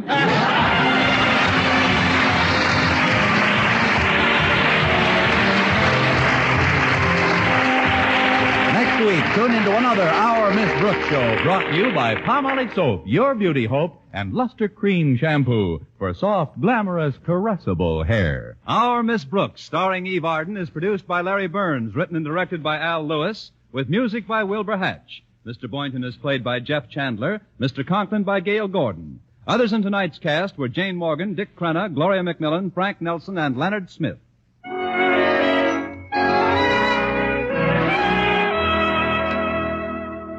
Men, do you shave with a lather or brushless shave cream?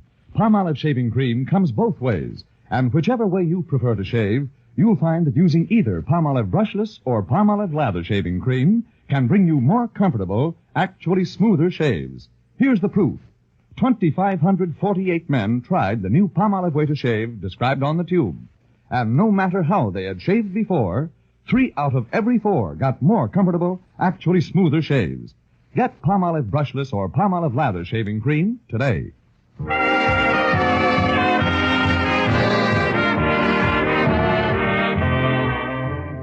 For mystery liberally sprinkled with laughs, listen to Mr. and Mrs. North, the exciting, fun-packed adventures of an amateur detective and his beautiful wife. Tune in Tuesday evenings over most of these same stations. And be with us again next week at this same time for another comedy episode of Our Miss Brooks. Bob Lamont speaking.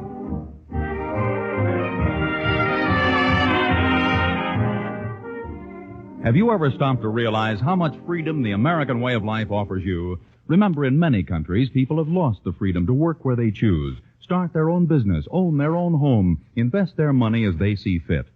Let's keep that free American way. Let's make it better by working a little harder on our jobs and by being better citizens of our country. Let's remember that the better we produce, the better we live. This is CBS, the Columbia Broadcasting System.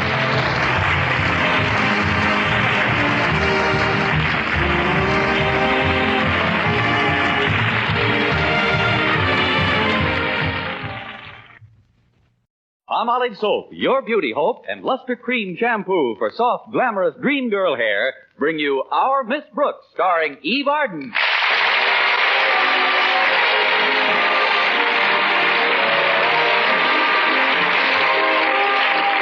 Our Miss Brooks teaches English at Madison High School. She's very fond of her pupils, and they're very fond of her. She's also very fond of biology teacher Philip Boynton, and he's very fond of his frogs and guinea pigs. Well, this absorption in his laboratory is largely due to Mr. Boynton's natural shyness. Well, that is to say that he's shy in the world of reality. But in the dreams of our Miss Brooks, Philip Boynton is every bit as ardent and attentive as any woman could desire. Let's listen. Oh, my darling Constance. You're so lovely, so desirable. I feel I could fly on the wings of our love. Won't you join me, Constance, on a flight to paradise? Contact. I must pause for a moment, my darling. You know why? For station identification? I want to look at you again before I kiss you. And if you notice anything strange in my eyes, dearest, it's stardust. Well, sweep it under your lids and let's get going. Oh, isn't it wonderful, Connie? Just you and I alone in our dream house. Yes, it is, Philip. And if anyone comes calling, we'll refuse to answer the doorbell. Sorry, wrong number. Oh, okay, alarm clock. Oh, you win. Quiet. If I could have slept a few more minutes, that dream might have gotten the Academy Award. Come in. Good morning, Connie. Good morning, Mrs. Davis. I've brought you a little breakfast tray. Hope you like the surprise recipe on it. Another surprise recipe? I'm still trying to get used to the last one. Rye crisp boiled in breadcrumbs. Oh, this isn't anything like that, Connie. This is a famous Alaskan dish. Want to know what it consists of? No, what? It's very simple. You just take a pound of frozen whale meat, thaw it out, roll into patties, and fry in deep seal fat. What do you call this Eskimo's delight? Blubber burger. Blubber burger? Yes. Of course, not everyone can enjoy them at first eating. How do you stand on the whale meat, Connie? I really don't know, Mrs. Davis. I've never stood on any.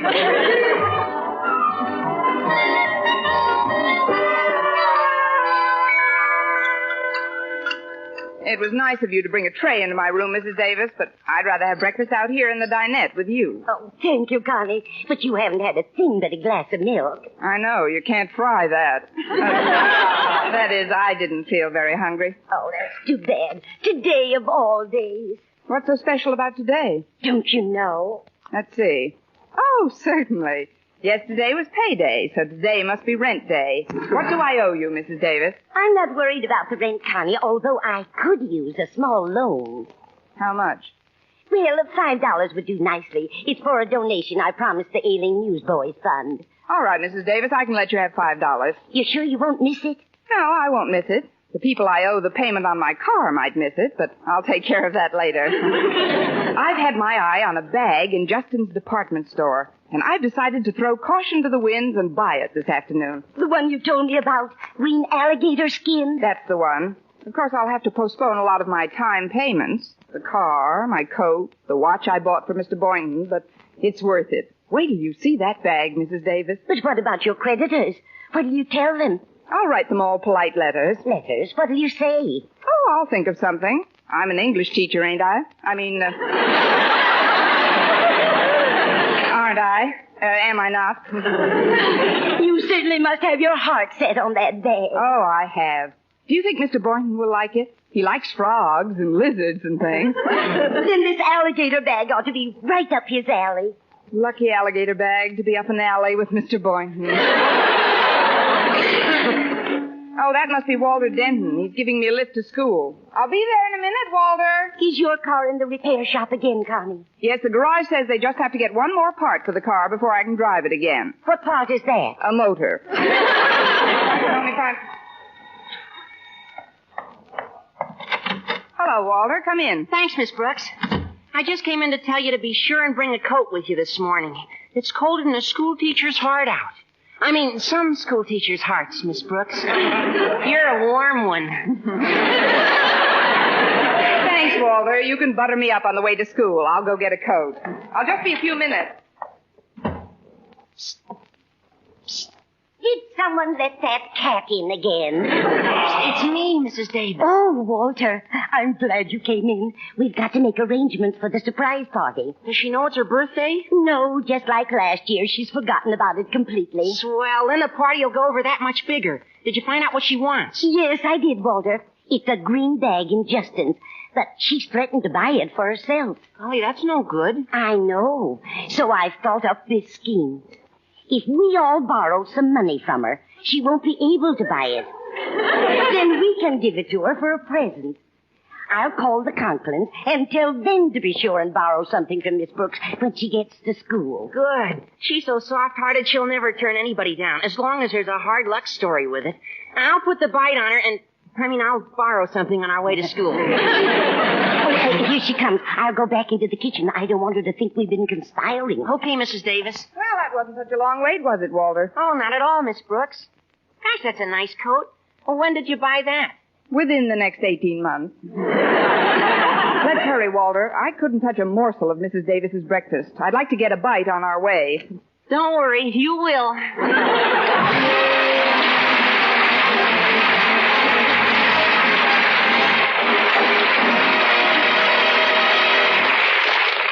Our Miss Brooks will continue in just a moment, but first, here is Vern Smith with an important announcement. Palmolive Soap is giving away prizes worth $67,000. A grand prize of $25,000 in one lump sum, or $100 a month for life. And that's not all. There are over 2,000 prizes in Palmolive's big treasure chest contest. Ford sedans, Westinghouse laundromats, Fromm Silver Fox scarves, Toastmaster toasters. and it's easy to enter. Complete the last line of this jingle. A fresher, brighter-looking skin is something I would like to win.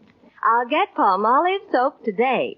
Da-da-da-da-da-da-da-da. Write your last line on a plain sheet of paper or use an official entry blank giving complete rules obtainable at your dealers. Include your own and dealer's name and address and mail with the big word Palmolive from the front of the wrapper of one regular and one bath-size cake of Palmolive soap to Palmolive, Box 92, New York 8, New York. Now, here's the jingle once more. A fresher, brighter-looking skin is something I would like to win. I'll get Palmolive soap today. Da-da-da-da-da-da-da. Mail your entry to Palmolive, Box 92, New York 8, New York. Get Palmolive soap for a lovelier complexion. Remember, doctors prove Palmolive's beauty results.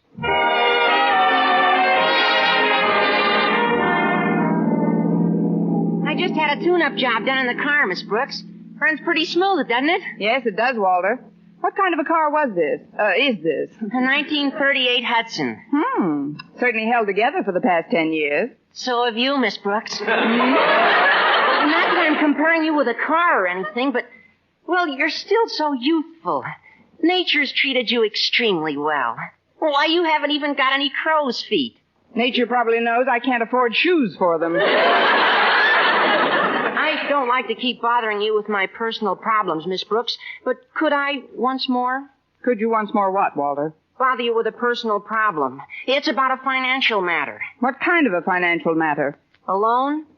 Are you asking me or telling me? I'm telling you? I'm telling you. I'm broke. Really? How long have you been a school teacher? No, I'm serious. I've just got to get some money somewhere. It isn't like it was for myself. I wouldn't even ask if it was for myself. Who is it for? It's for a friend of mine. He's an iceman, and his horse fell down the other day, and he's laid up in the barn now, and my friend hasn't been able to sell any ice. Oh, that's too bad, Walter. He doesn't know when the horse will be on his feet again, and he's just had a baby. The horse? No, the Iceman. Well, that's a switch. His wife is sick, you see, and they haven't got enough money to buy milk to feed it, let alone the other 7 children in the family. Plus oats. Sad, Miss Brooks? Saddest thing since Camille. How much do you want to borrow, Walter? $5 would help a lot. Okay, here you are. Gosh, thanks. Are you sure you won't miss it? No, I won't miss it, Walter. The people who sold me this coat may miss it, but I'll take care of that later. Thanks again. You don't know what this money will do for these people. And you'll get it back just as soon as my friend's foot heals. Your friend's foot? I thought it was the horse who fell. The horse? Oh, sure. But didn't I tell you? When the horse fell, my friend tried to lift him up and sprained his own ankle. Oh, great. Between his sick horse, sprained ankle, and having a baby, your friend is the busiest iceman I ever knew. Well, we're right near school.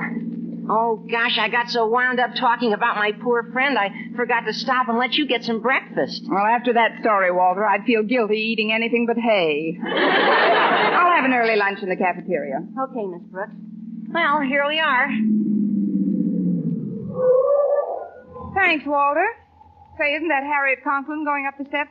Yeah, that's Harriet. Oh, you better hurry. She's anxious to talk to you. How can you tell from the back of her neck? I'm psychic about some things. Go ahead, Miss Brooks. All right, Walter. See you later. Good morning, Harriet. Oh, good morning, Miss Brooks. I'm so glad we bumped into each other before school starts. I've been very anxious to talk to you. Walter is psychic at that, among other things. What did you want to talk to me about?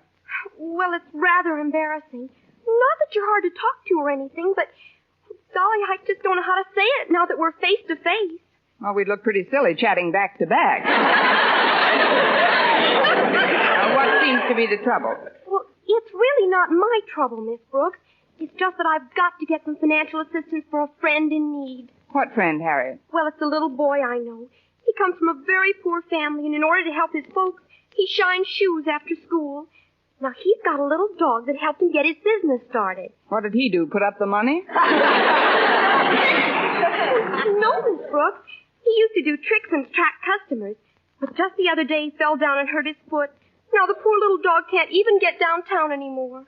Well, I can get him a lift downtown if he doesn't mind riding on a lame horse. I don't understand. Well, I don't either, but how much do you want to borrow? Well, right after he was hurt, they took the little dog to a hospital, and the bill there was $8. He must have had a semi-private room. Well, here's the $8, Harriet. Oh, thank you, Miss Brooks. You sure you won't miss it? No, I won't miss it. The people I owe the payment on my watch might miss it, but I'll take care of that later.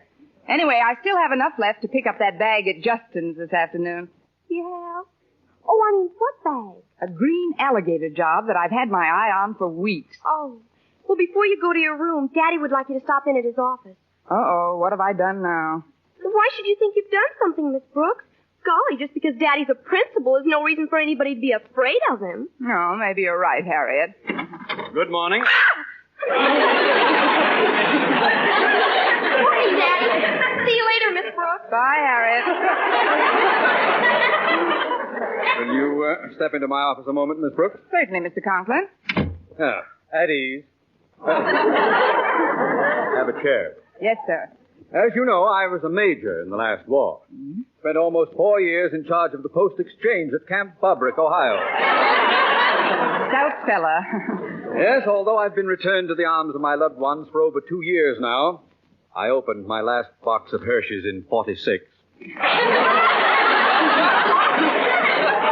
I must confess there are aspects of military life which bear remembering. Such as? Oh, the camaraderie, esprit de corps. Don't you agree, Miss Brooks? Oui, mon capitaine. Now, you've been teaching at Madison High for over 5 years, haven't you? That's right, Mr. Conklin. And in that time, I've had a lot of esprit de corps, but very few raises. I think the last one was way now, back in... let's not talk shop, Miss Brooks. I realize that you haven't had a raise in some time, but after all, it's a universal complaint these days, and one which can't be remedied overnight. Meanwhile, you get by very nicely on the money you earn, don't you? Well, speaking frankly... That's the only way to speak, Miss Brooks. Now, if you don't mind, I'll come to the point. I've got to have some financial assistance for a friend of mine in distress. Another one? This poor chap was one of my GI assistants during the war. Just a corporal, but I recommended him for a War Department citation. Really? Yes. You never saw anyone fill a Coke machine like this lad. As for stacking Kleenex boxes... Well...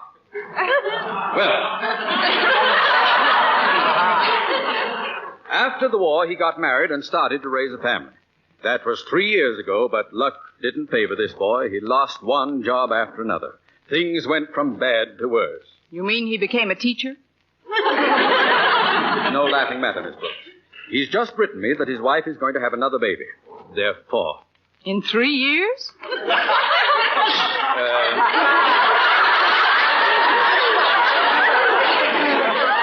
There's a set of twins. In any event, he's desperate. He can't even afford a hospital room for his wife.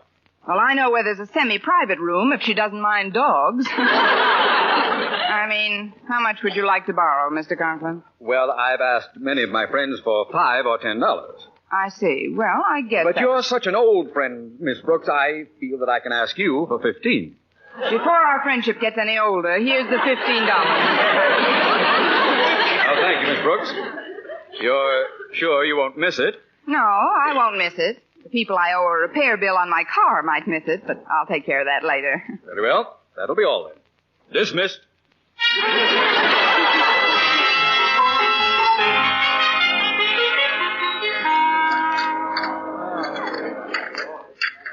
Oh, excuse me, Miss Brooks, but may I sit at this table with you? The school cafeteria is pretty crowded today. Oh, sit down, Mr. Boynton. You'll forgive me if I go ahead with my lunch. Oh, of course. I want to eat this salad while it's still warm. There's something I'd like to talk to you about. Yes, Mr. Boynton? I've heard from many people how generous and warm-hearted you are under your veneer of seeming sophistication. Of course, I've always known that you're true blue, a 100% human being, deep down below the surface. Why, Mr. Boynton, you've been peeking at my x-rays. I'm serious. I know that I can appeal to you for assistance without fear of embarrassment. And I know when you hear my story, you'll want to help. Et tu, Boynton? Well, what's your story? Well, I have this friend who's also a biologist. From a poor family? No, his family's very wealthy, as a matter of fact. But he's married and has 7 children and 1 on the way. No, he's a single chap. But he's got a bad sickness. No, he's in the pink of condition. Oh, wait a minute, I know. His little puppy broke its leg. Oh, he hasn't any puppy, but his Great Dane just won a blue ribbon. Wrong again. But give that lady a box of Red Heart and 2 tickets to next week's flea circus. Look, Mr. Boynton, I'll bet your friend's horse is so lame he can't even ride him to work, Well, my friend drives a Cadillac. If you'll just let me finish, I'll be as brief as possible. You see, he's leaving town. He's got about 30 white mice and frogs that he wants to give me. Oh, so that's it. They're sick. Oh, no, not at all. They're wonderful specimens. But they're orphans. Please, Miss Brooks, what I'm trying to tell you is that I'll need about $20 for the added equipment it'll require to house them. Oh, well, why didn't you say so? Here, Mr. Boynton, here's $18. It's all I have left. Let a couple of the mice double up. Thank you, Miss Brooks. I certainly appreciate this, but are you sure you won't miss it? No, I won't miss it. The people I owe the payments on my car, watch, and coat might miss it, but I'll take care of that later. There's only one thing that's not going to be put off, Mr. Boynton. Oh, what's that? A green alligator bag I've got my deep down underneath little warm heart set on. My first stop after school will be the nearest bank that lends money. All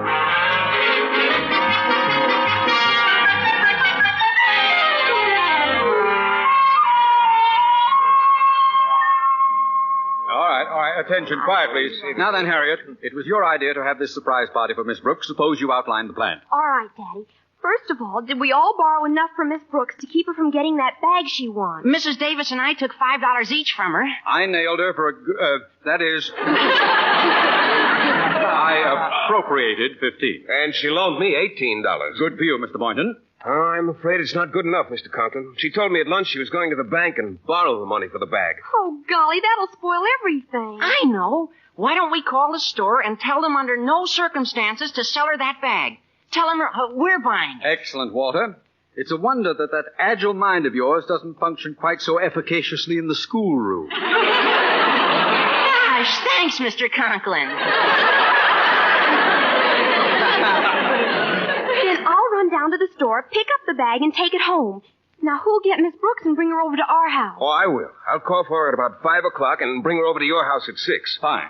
Now, synchronize watches, everybody.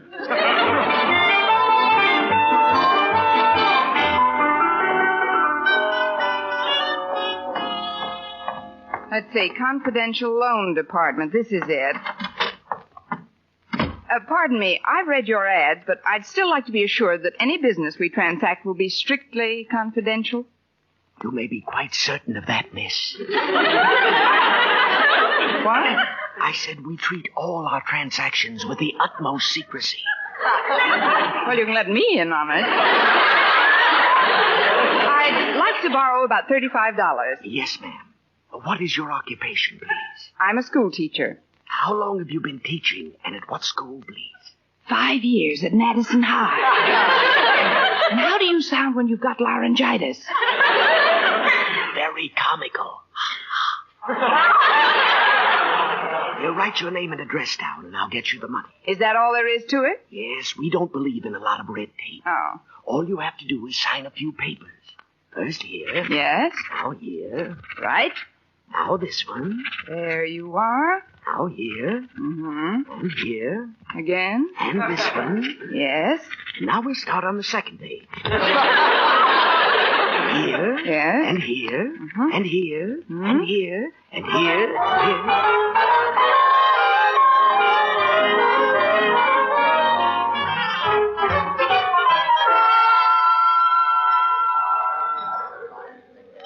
Can I help you, madam? It's Miss Brooks. I'd like to see an item your department has been featuring in your window display. What item is that, Miss Brooks? It's a green alligator. What? A green alligator. I've seen it in your window every day for weeks now. Have you ever heard of Alcoholics Anonymous? Do you mean to tell me you don't know what I'm talking about? Oh, not at all, Miss Brooks. You know you don't know what you're talking about, don't you? Or do you? Of course I do. Let's start all over again. There's a purse made of green alligator skin that's been in your window for the past... Oh, that thing. Oh, you wouldn't want to own that. Why, it wouldn't do a thing for you. It wouldn't have to. I've got a job. May I see it, please? Funny thing about that model, I sold the last one not a half hour ago to, Miss H. Conklin, I believe. Well, couldn't you get one just like it if I... H. Conklin? That's Harriet. Why, that little demon. Maybe if I get her another bag, she'll trade me the green one. No, she wears a lot of green. Besides, she has alligator shoes, too. Well, I might as well go over to her house and see what I can do, anyway. I didn't mean to eavesdrop on your monologue. But, H. Conklin won't be home for a while. She said she had a lot of shopping to do. And then she's going to get a manicure at Antoine's. Well, I'll go to her house and wait. Thank you, and good day, J. Edgar Hoover.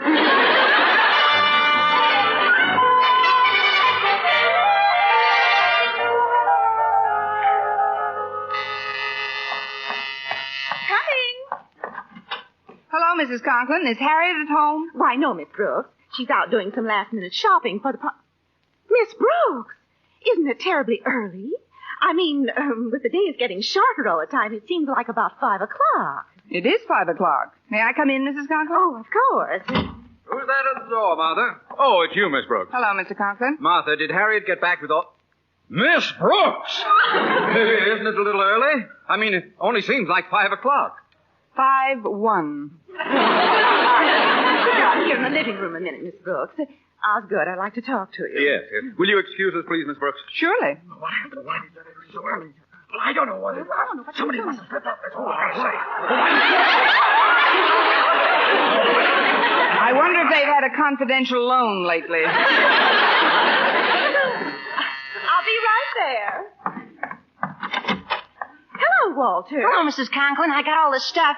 Funny hats, noisemakers, confetti, and streamers. Oh, come on in the living room and we'll start decorating the place. But, Walter, look who's here, Walter. Hi, Miss Brooks. Hi, Walter. Now, we'll take the streamers and we'll start in this corner of the room and we'll... Miss Brooks! When you hear the tone, the time will be 5-2. This one's on me. Oh, hello, Mr. Conklin. I was just over to Mrs. Davis's house, but... Say no more, Boynton. Come into the living room. Hello, Mr. Boynton. Hi. Oh, hello, Mrs. Conklin. Walter. Hello, Mr. Boynton. Oh, hello, Miss Brooks. As I started to say, Mr. Conklin, I went over to Mrs. Davis's to pick up Miss Brooks, but she... Miss Brooks! I know I'm terribly early, but I wish I knew for what. I'll answer it. Must be Harriet. Hello, dear. Mrs. Davis. Come in, won't you? I got the bag, Mother, and I had it gift wrapped. Oh, it looks just super. I brought the cake, Martha. Well, hello, everybody. Hello, Mrs. Davis. Harriet. Hello, Hello, Miss Miss Brooks. Brooks. Well, there's nothing else that we can do now but wait. If somebody says Miss Brooks once more, I'm going to change my name to Lucy Pumpernickel. Well, I guess the cat's out of the bag now. We might as well tell her. Miss Brooks, this little gathering is in honor of your birthday. My birthday? How do you like that? I forgot it again. Miss Brooks, as a token of our esteem and affection, may we present you with this little gift. Go on, Miss Brooks, open it. The gift is something you wanted for a long time, Connie. Oh, the green alligator bag. So that's why everybody borrowed money from me today. That's right. We didn't want you to get it for yourself. Well, this is certainly the nicest present anybody ever bought me, with or without my money. Oh, we didn't get this with your money, Miss Brooks. Look inside the purse. What? Oh, what's this? 5, 10, 20? It's all here. That's right, Miss Brooks. Well, now that we all know it's your birthday, suppose you tell us how old you are. Happy birthday to me. Happy birthday to me. Happy birthday, our Miss Brooks. Happy birthday to you.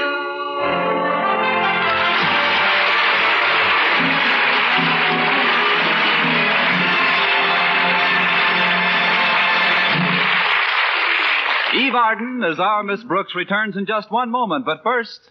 Dream girl, beautiful luster cream girl. Tonight, you can see this come true, revealed by a luster cream shampoo. You'll see your hair lovelier, your wave or curls softer, more glamorous, easy to do quickly. Even in hardest water, luster cream shampoo leaves hair 3 ways lovelier. Fragrantly clean, easier to manage, brilliant with sheen.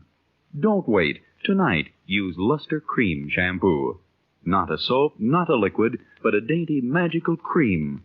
Discover why it's by far the top favorite cream shampoo. Get the big jar, $1. Smaller sizes, either tubes or jars. Tonight, you can be a Dream girl, beautiful luster cream girl. You owe your crowning glory to a luster cream shampoo. And now, once again, here is our Miss Brooks. So you see, I won't need the $35 I borrowed from you people yesterday. Here it is. Fine. The interest is practically nothing. Oh, that's nice. May I have a receipt, please? Of course. Just sign here. Yes. And here. Yes. And here. Yes. And here. Yes. And here.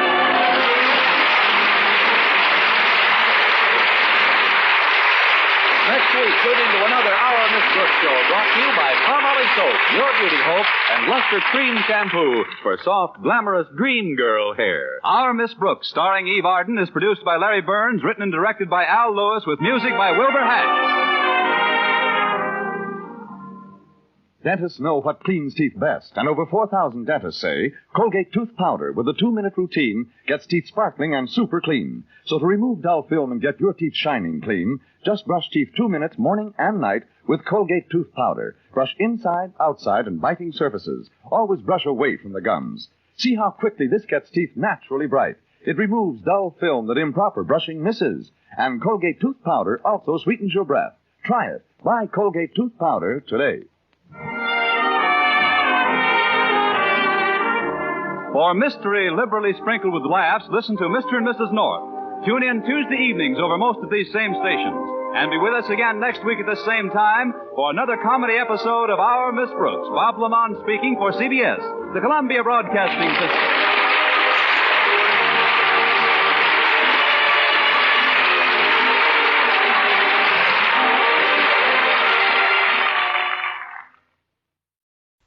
Palmolive Soap, Your Beauty Hope, and Luster Cream Shampoo for soft, glamorous dream girl hair bring you Our Miss Brooks, starring Eve Arden.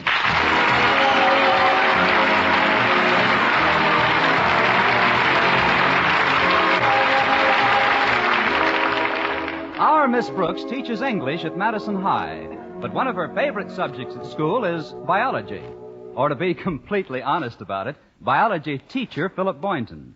He's tall, dark, handsome, and painfully timid. But Connie Brooks is still hopeful. In her own words, I'm still hopeful that he'll look up from his experiments one day and decide that I compare favorably with some of his higher type frogs.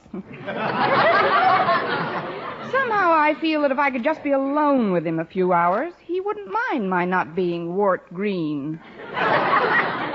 It looked like last Saturday was going to be the day. I was thinking about my plans when my landlady, Mrs. Margaret Davis, obeyed my instructions to wake me at 8:30. Connie, wake up, Connie. It's 8:30. Oh, come in, Mrs. Davis. Good morning, Connie. How did you sleep? Pretty well, Mrs. Davis. How about you? Well, I wasn't going to mention it, but now that you ask, my insomnia's got me a little worried. You see, for the past 3 nights, I've gone to bed at 9:30 and slept right through the night. Well, what's wrong with that? I missed the sleeping pill I'm supposed to take at 10. But I guess I'll be all right. Tell me, Connie, why did you leave me a note to wake you? What happened to your alarm clock? Oh, it met with an accident yesterday morning. What kind of an accident? I threw it in the bathtub and stamped on it. Thanks for getting me up, though. I've got to be down at Carney's repair shop at 10. That's when they promised my car would be ready. Oh, goodness, it's about time. How long has your car been in that repair shop, Connie? Off and on, about 12 weeks. How long have you had your car? Off and on, about 12 weeks. I hope it holds together today. I'm driving Mr. Boynton to the football game with Clay City High. Madison didn't play them last year, did it? No, this is the first time. They say Clay City's an awfully nice little town. It's about 60 miles from here, I understand. 55 as the crow flies. You ought to make it in a couple of hours, easy. Well, I'd better allow 3. My car makes about the same time a crow does on the ground. Well, hurry and get dressed, Connie. I've got a surprise recipe for your breakfast. I hope it's not as surprising as the last one, Mrs. Davis. Blubber burgers fried in deep seal fat. I'm afraid I haven't time for breakfast today. I'll just have a glass of milk. Well, don't you even want to know what the surprise consists of? Oh, no, thank you. Well, I'll save it for you till tomorrow. It'll keep fine, although a little penicillin may form on the mold. Probably do it a world of good. Well, I have to be running along now, Mrs. Davis. I've got to get my car, pick up Mr. Boynton, and then it's off to Clay City. Just think, we'll be alone together for 55 whole miles. Oh, wonderful, Connie. I hope Madison runs up a big score. Me too, but I'm more concerned about scoring with Mr. Boynton.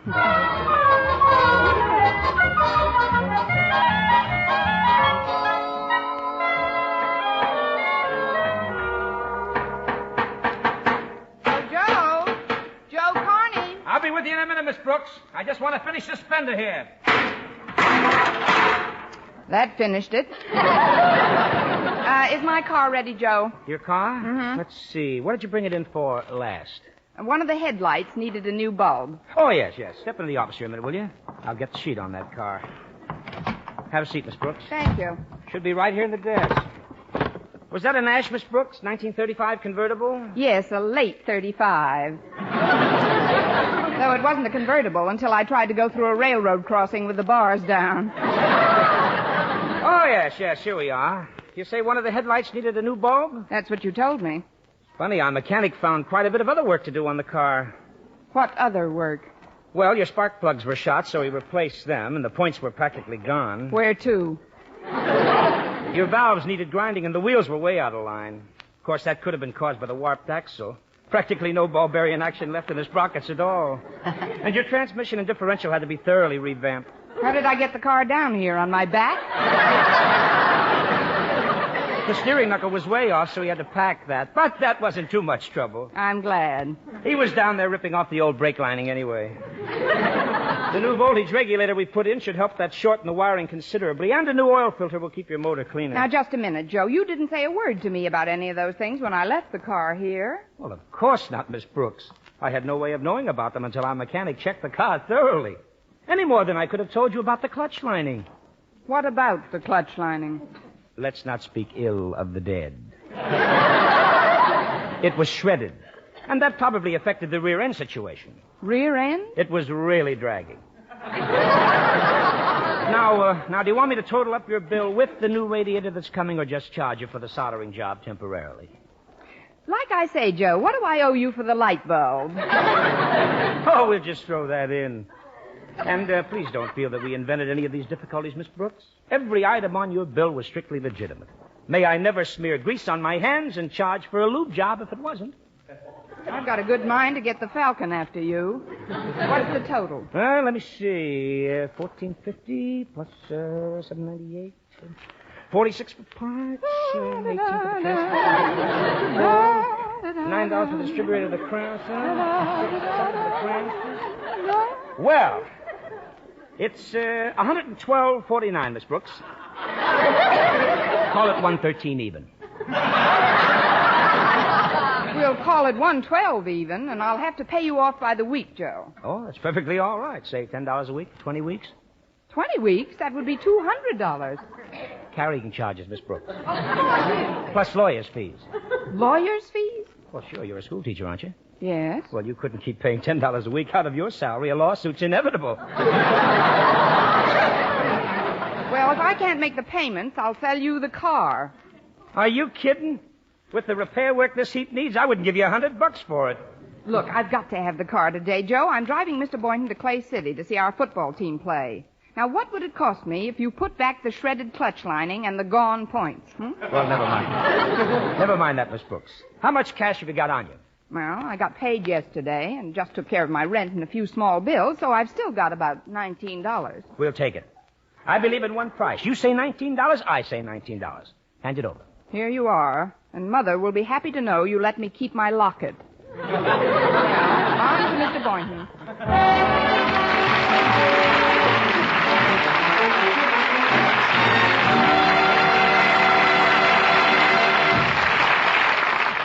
Our Miss Brooks, starring Eve Arden, will continue in just a moment. But first, here is Vern Smith with an important announcement.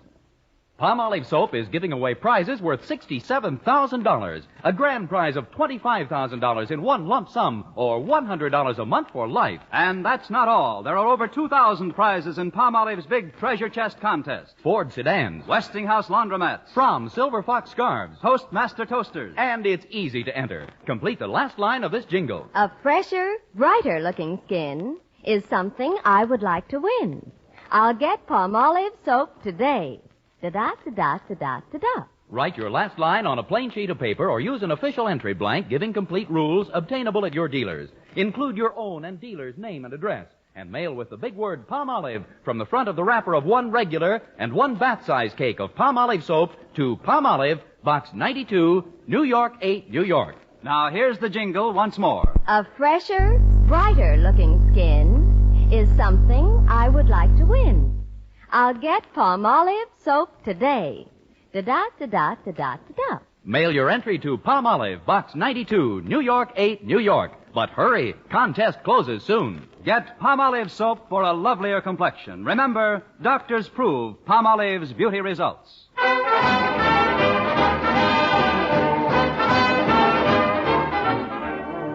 Well, I finally got to Mr. Boynton's apartment house to take him to the football game. He was standing in front of the door holding a big box with a cellophane top, the kind you put an orchid corsage into. I said, Mr. Boynton, you shouldn't have bought me flowers. His answer was typical of the man. With a modest smile, he hung his head, blushed, and said, I didn't. Oh. Well, then what's in that box? MacDougal. He's a wee one, isn't he? MacDougal's a bullfrog, Miss Brooks. I took him home from the laboratory yesterday. I don't like the sound of his voice. It's kind of raspy. Maybe he's got a man in his throat. Are you taking him with us to the football game? Oh, I'm afraid I'll have to. You see, his neck's pretty sore, and I put a compress on it. Wouldn't want him to scratch it off. He should have had his tonsils out long ago. Maybe his folks couldn't afford it. Well, get in, Mr. Boynton, and put MacDougal in the back. Oh, I'd rather not, Miss Brooks. Let's keep him up here in front, between us.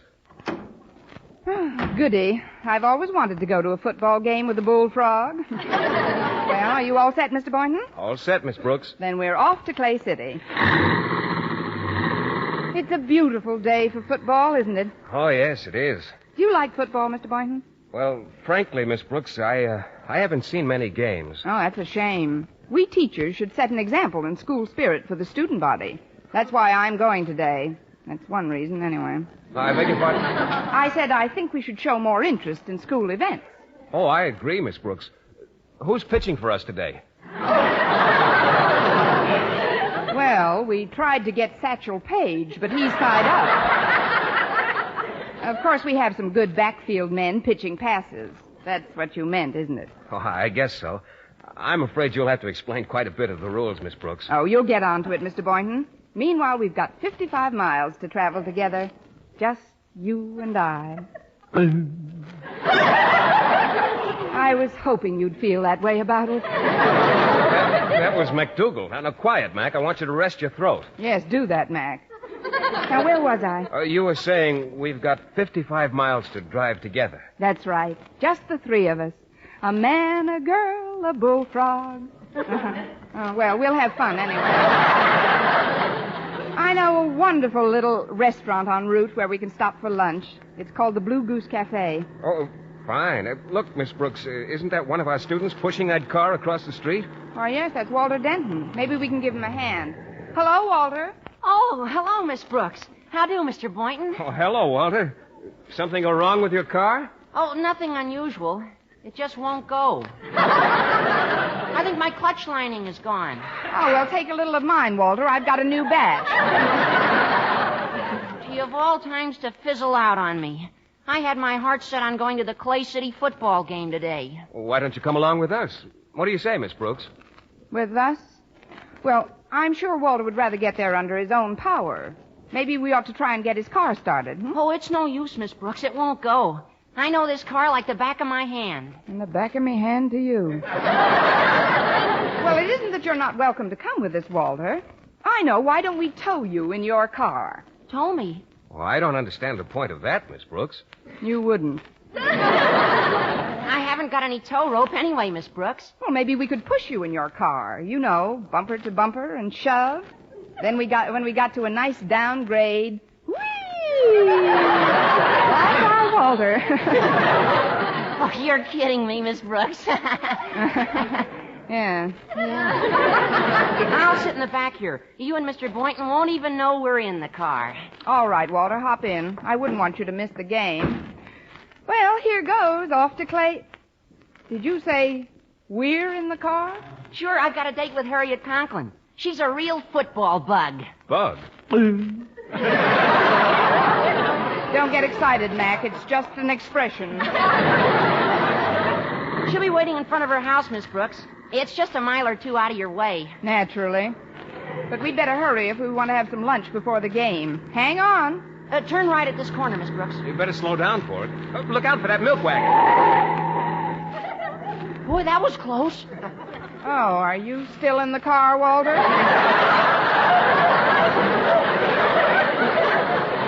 I mean, I hope I didn't unnerve you. Oh, that's all right, Miss Brooks. I'm used to driving with woman drivers.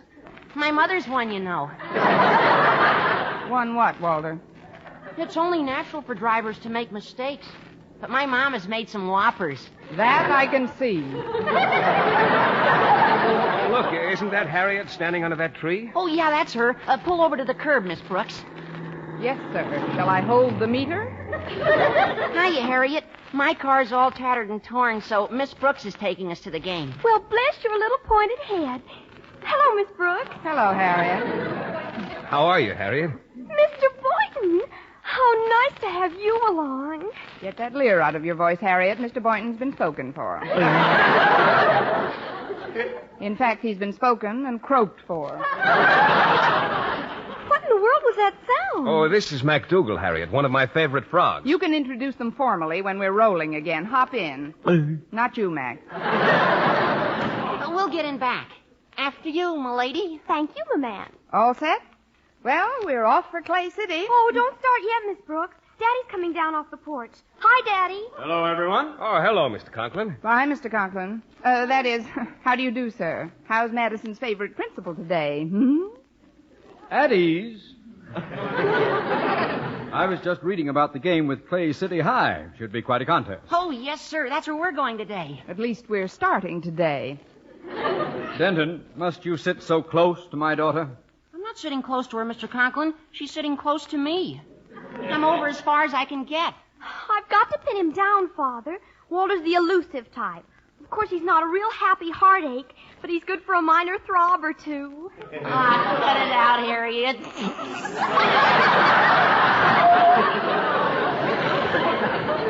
Oh, stop those nonsensical noises.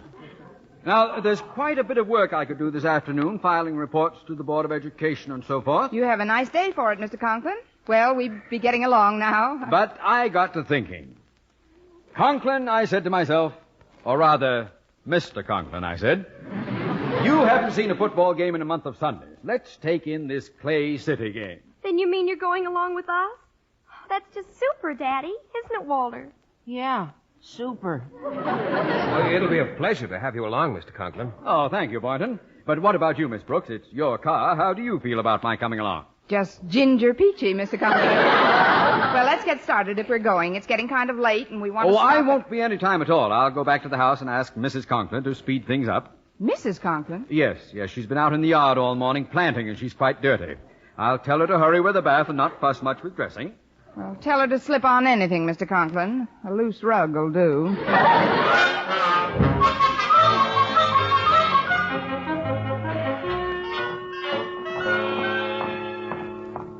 Well, here we are. Sorry to keep you waiting. Hello, Miss Brooks, Mr. Boynton. Hello, Mrs. Conklin. How are you, ma'am? Walter's here, too. Hello, Walter. Hi, Mrs. Conklin. Where do you want to sit? Well, I think that you two should be separated. So, Martha, if you just sit between Walter and Harriet, I'll sit up front between Miss Brooks and Mr. Boynton. Fine. Now, if we can only get somebody to sit between McDougal. I'd better hold him on my lap. There we go, Mac. Pity he doesn't drive. We could change places. Ready? We're all set, Miss Brooks. Do you know the road? Well, not offhand, Mr. Conklin, but I've got some maps in my glove compartment. Well, I'd better get them out then, Miss Brooks. Could be a very simple matter getting to Clay City. Let's see here. Route 68 into 44, then west. No, it's east, I guess it is, on 106. Well, what are you waiting for, Miss Brooks? For the directions, Mr. Conklin. Oh, I'll give you those as we go along. Just start her up. Well, we're on our way, Harriet. Oh, isn't it fun, Walter? Please, children, you're squeezing me. It should happen to both of us.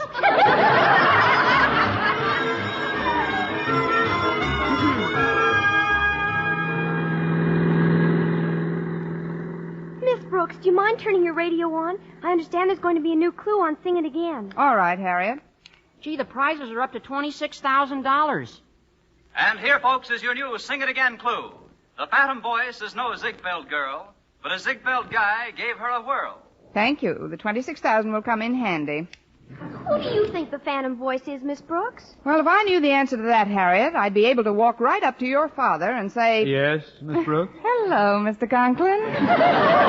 We've been going quite a while on Route 68. Shouldn't we have switched over to 44 by now? Are you questioning my directions, Miss Brooks? Well, no, Mr. Conklin, but... I was a major in the last war, you know. And as such, spent considerable time in command of a transport group at Camp Bobrick, Ohio. I'm sure we're on the right road.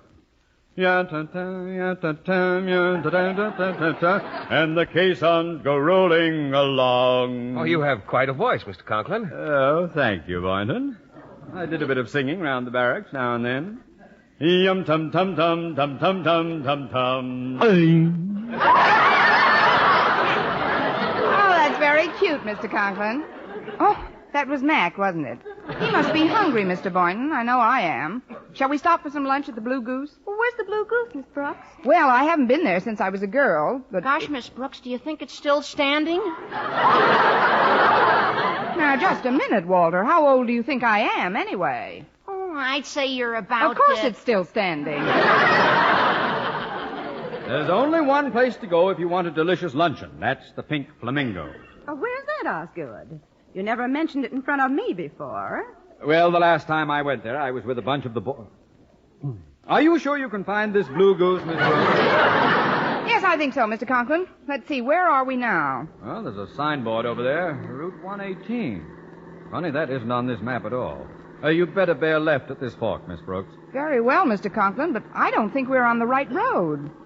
This hill ahead of us is pretty steep. I hope the motor doesn't heat up too much. This radiator's just been patched temporarily. Well, up we go. Over hill, over dam, and the caissons go.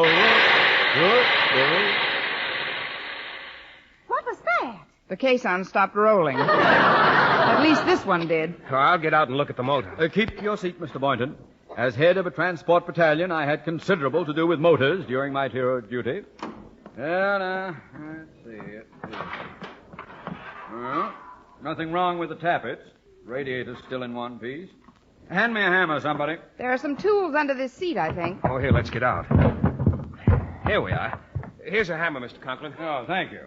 Now we'll just tap this water pipe here. Oh, be careful, Mr. Conklin. Please, Miss Brooks.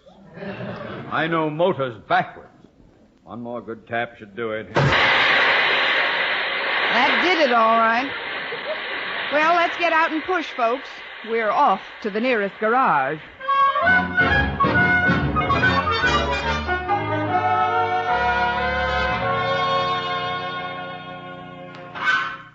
Well, there you are, folks. There you are. Good as new.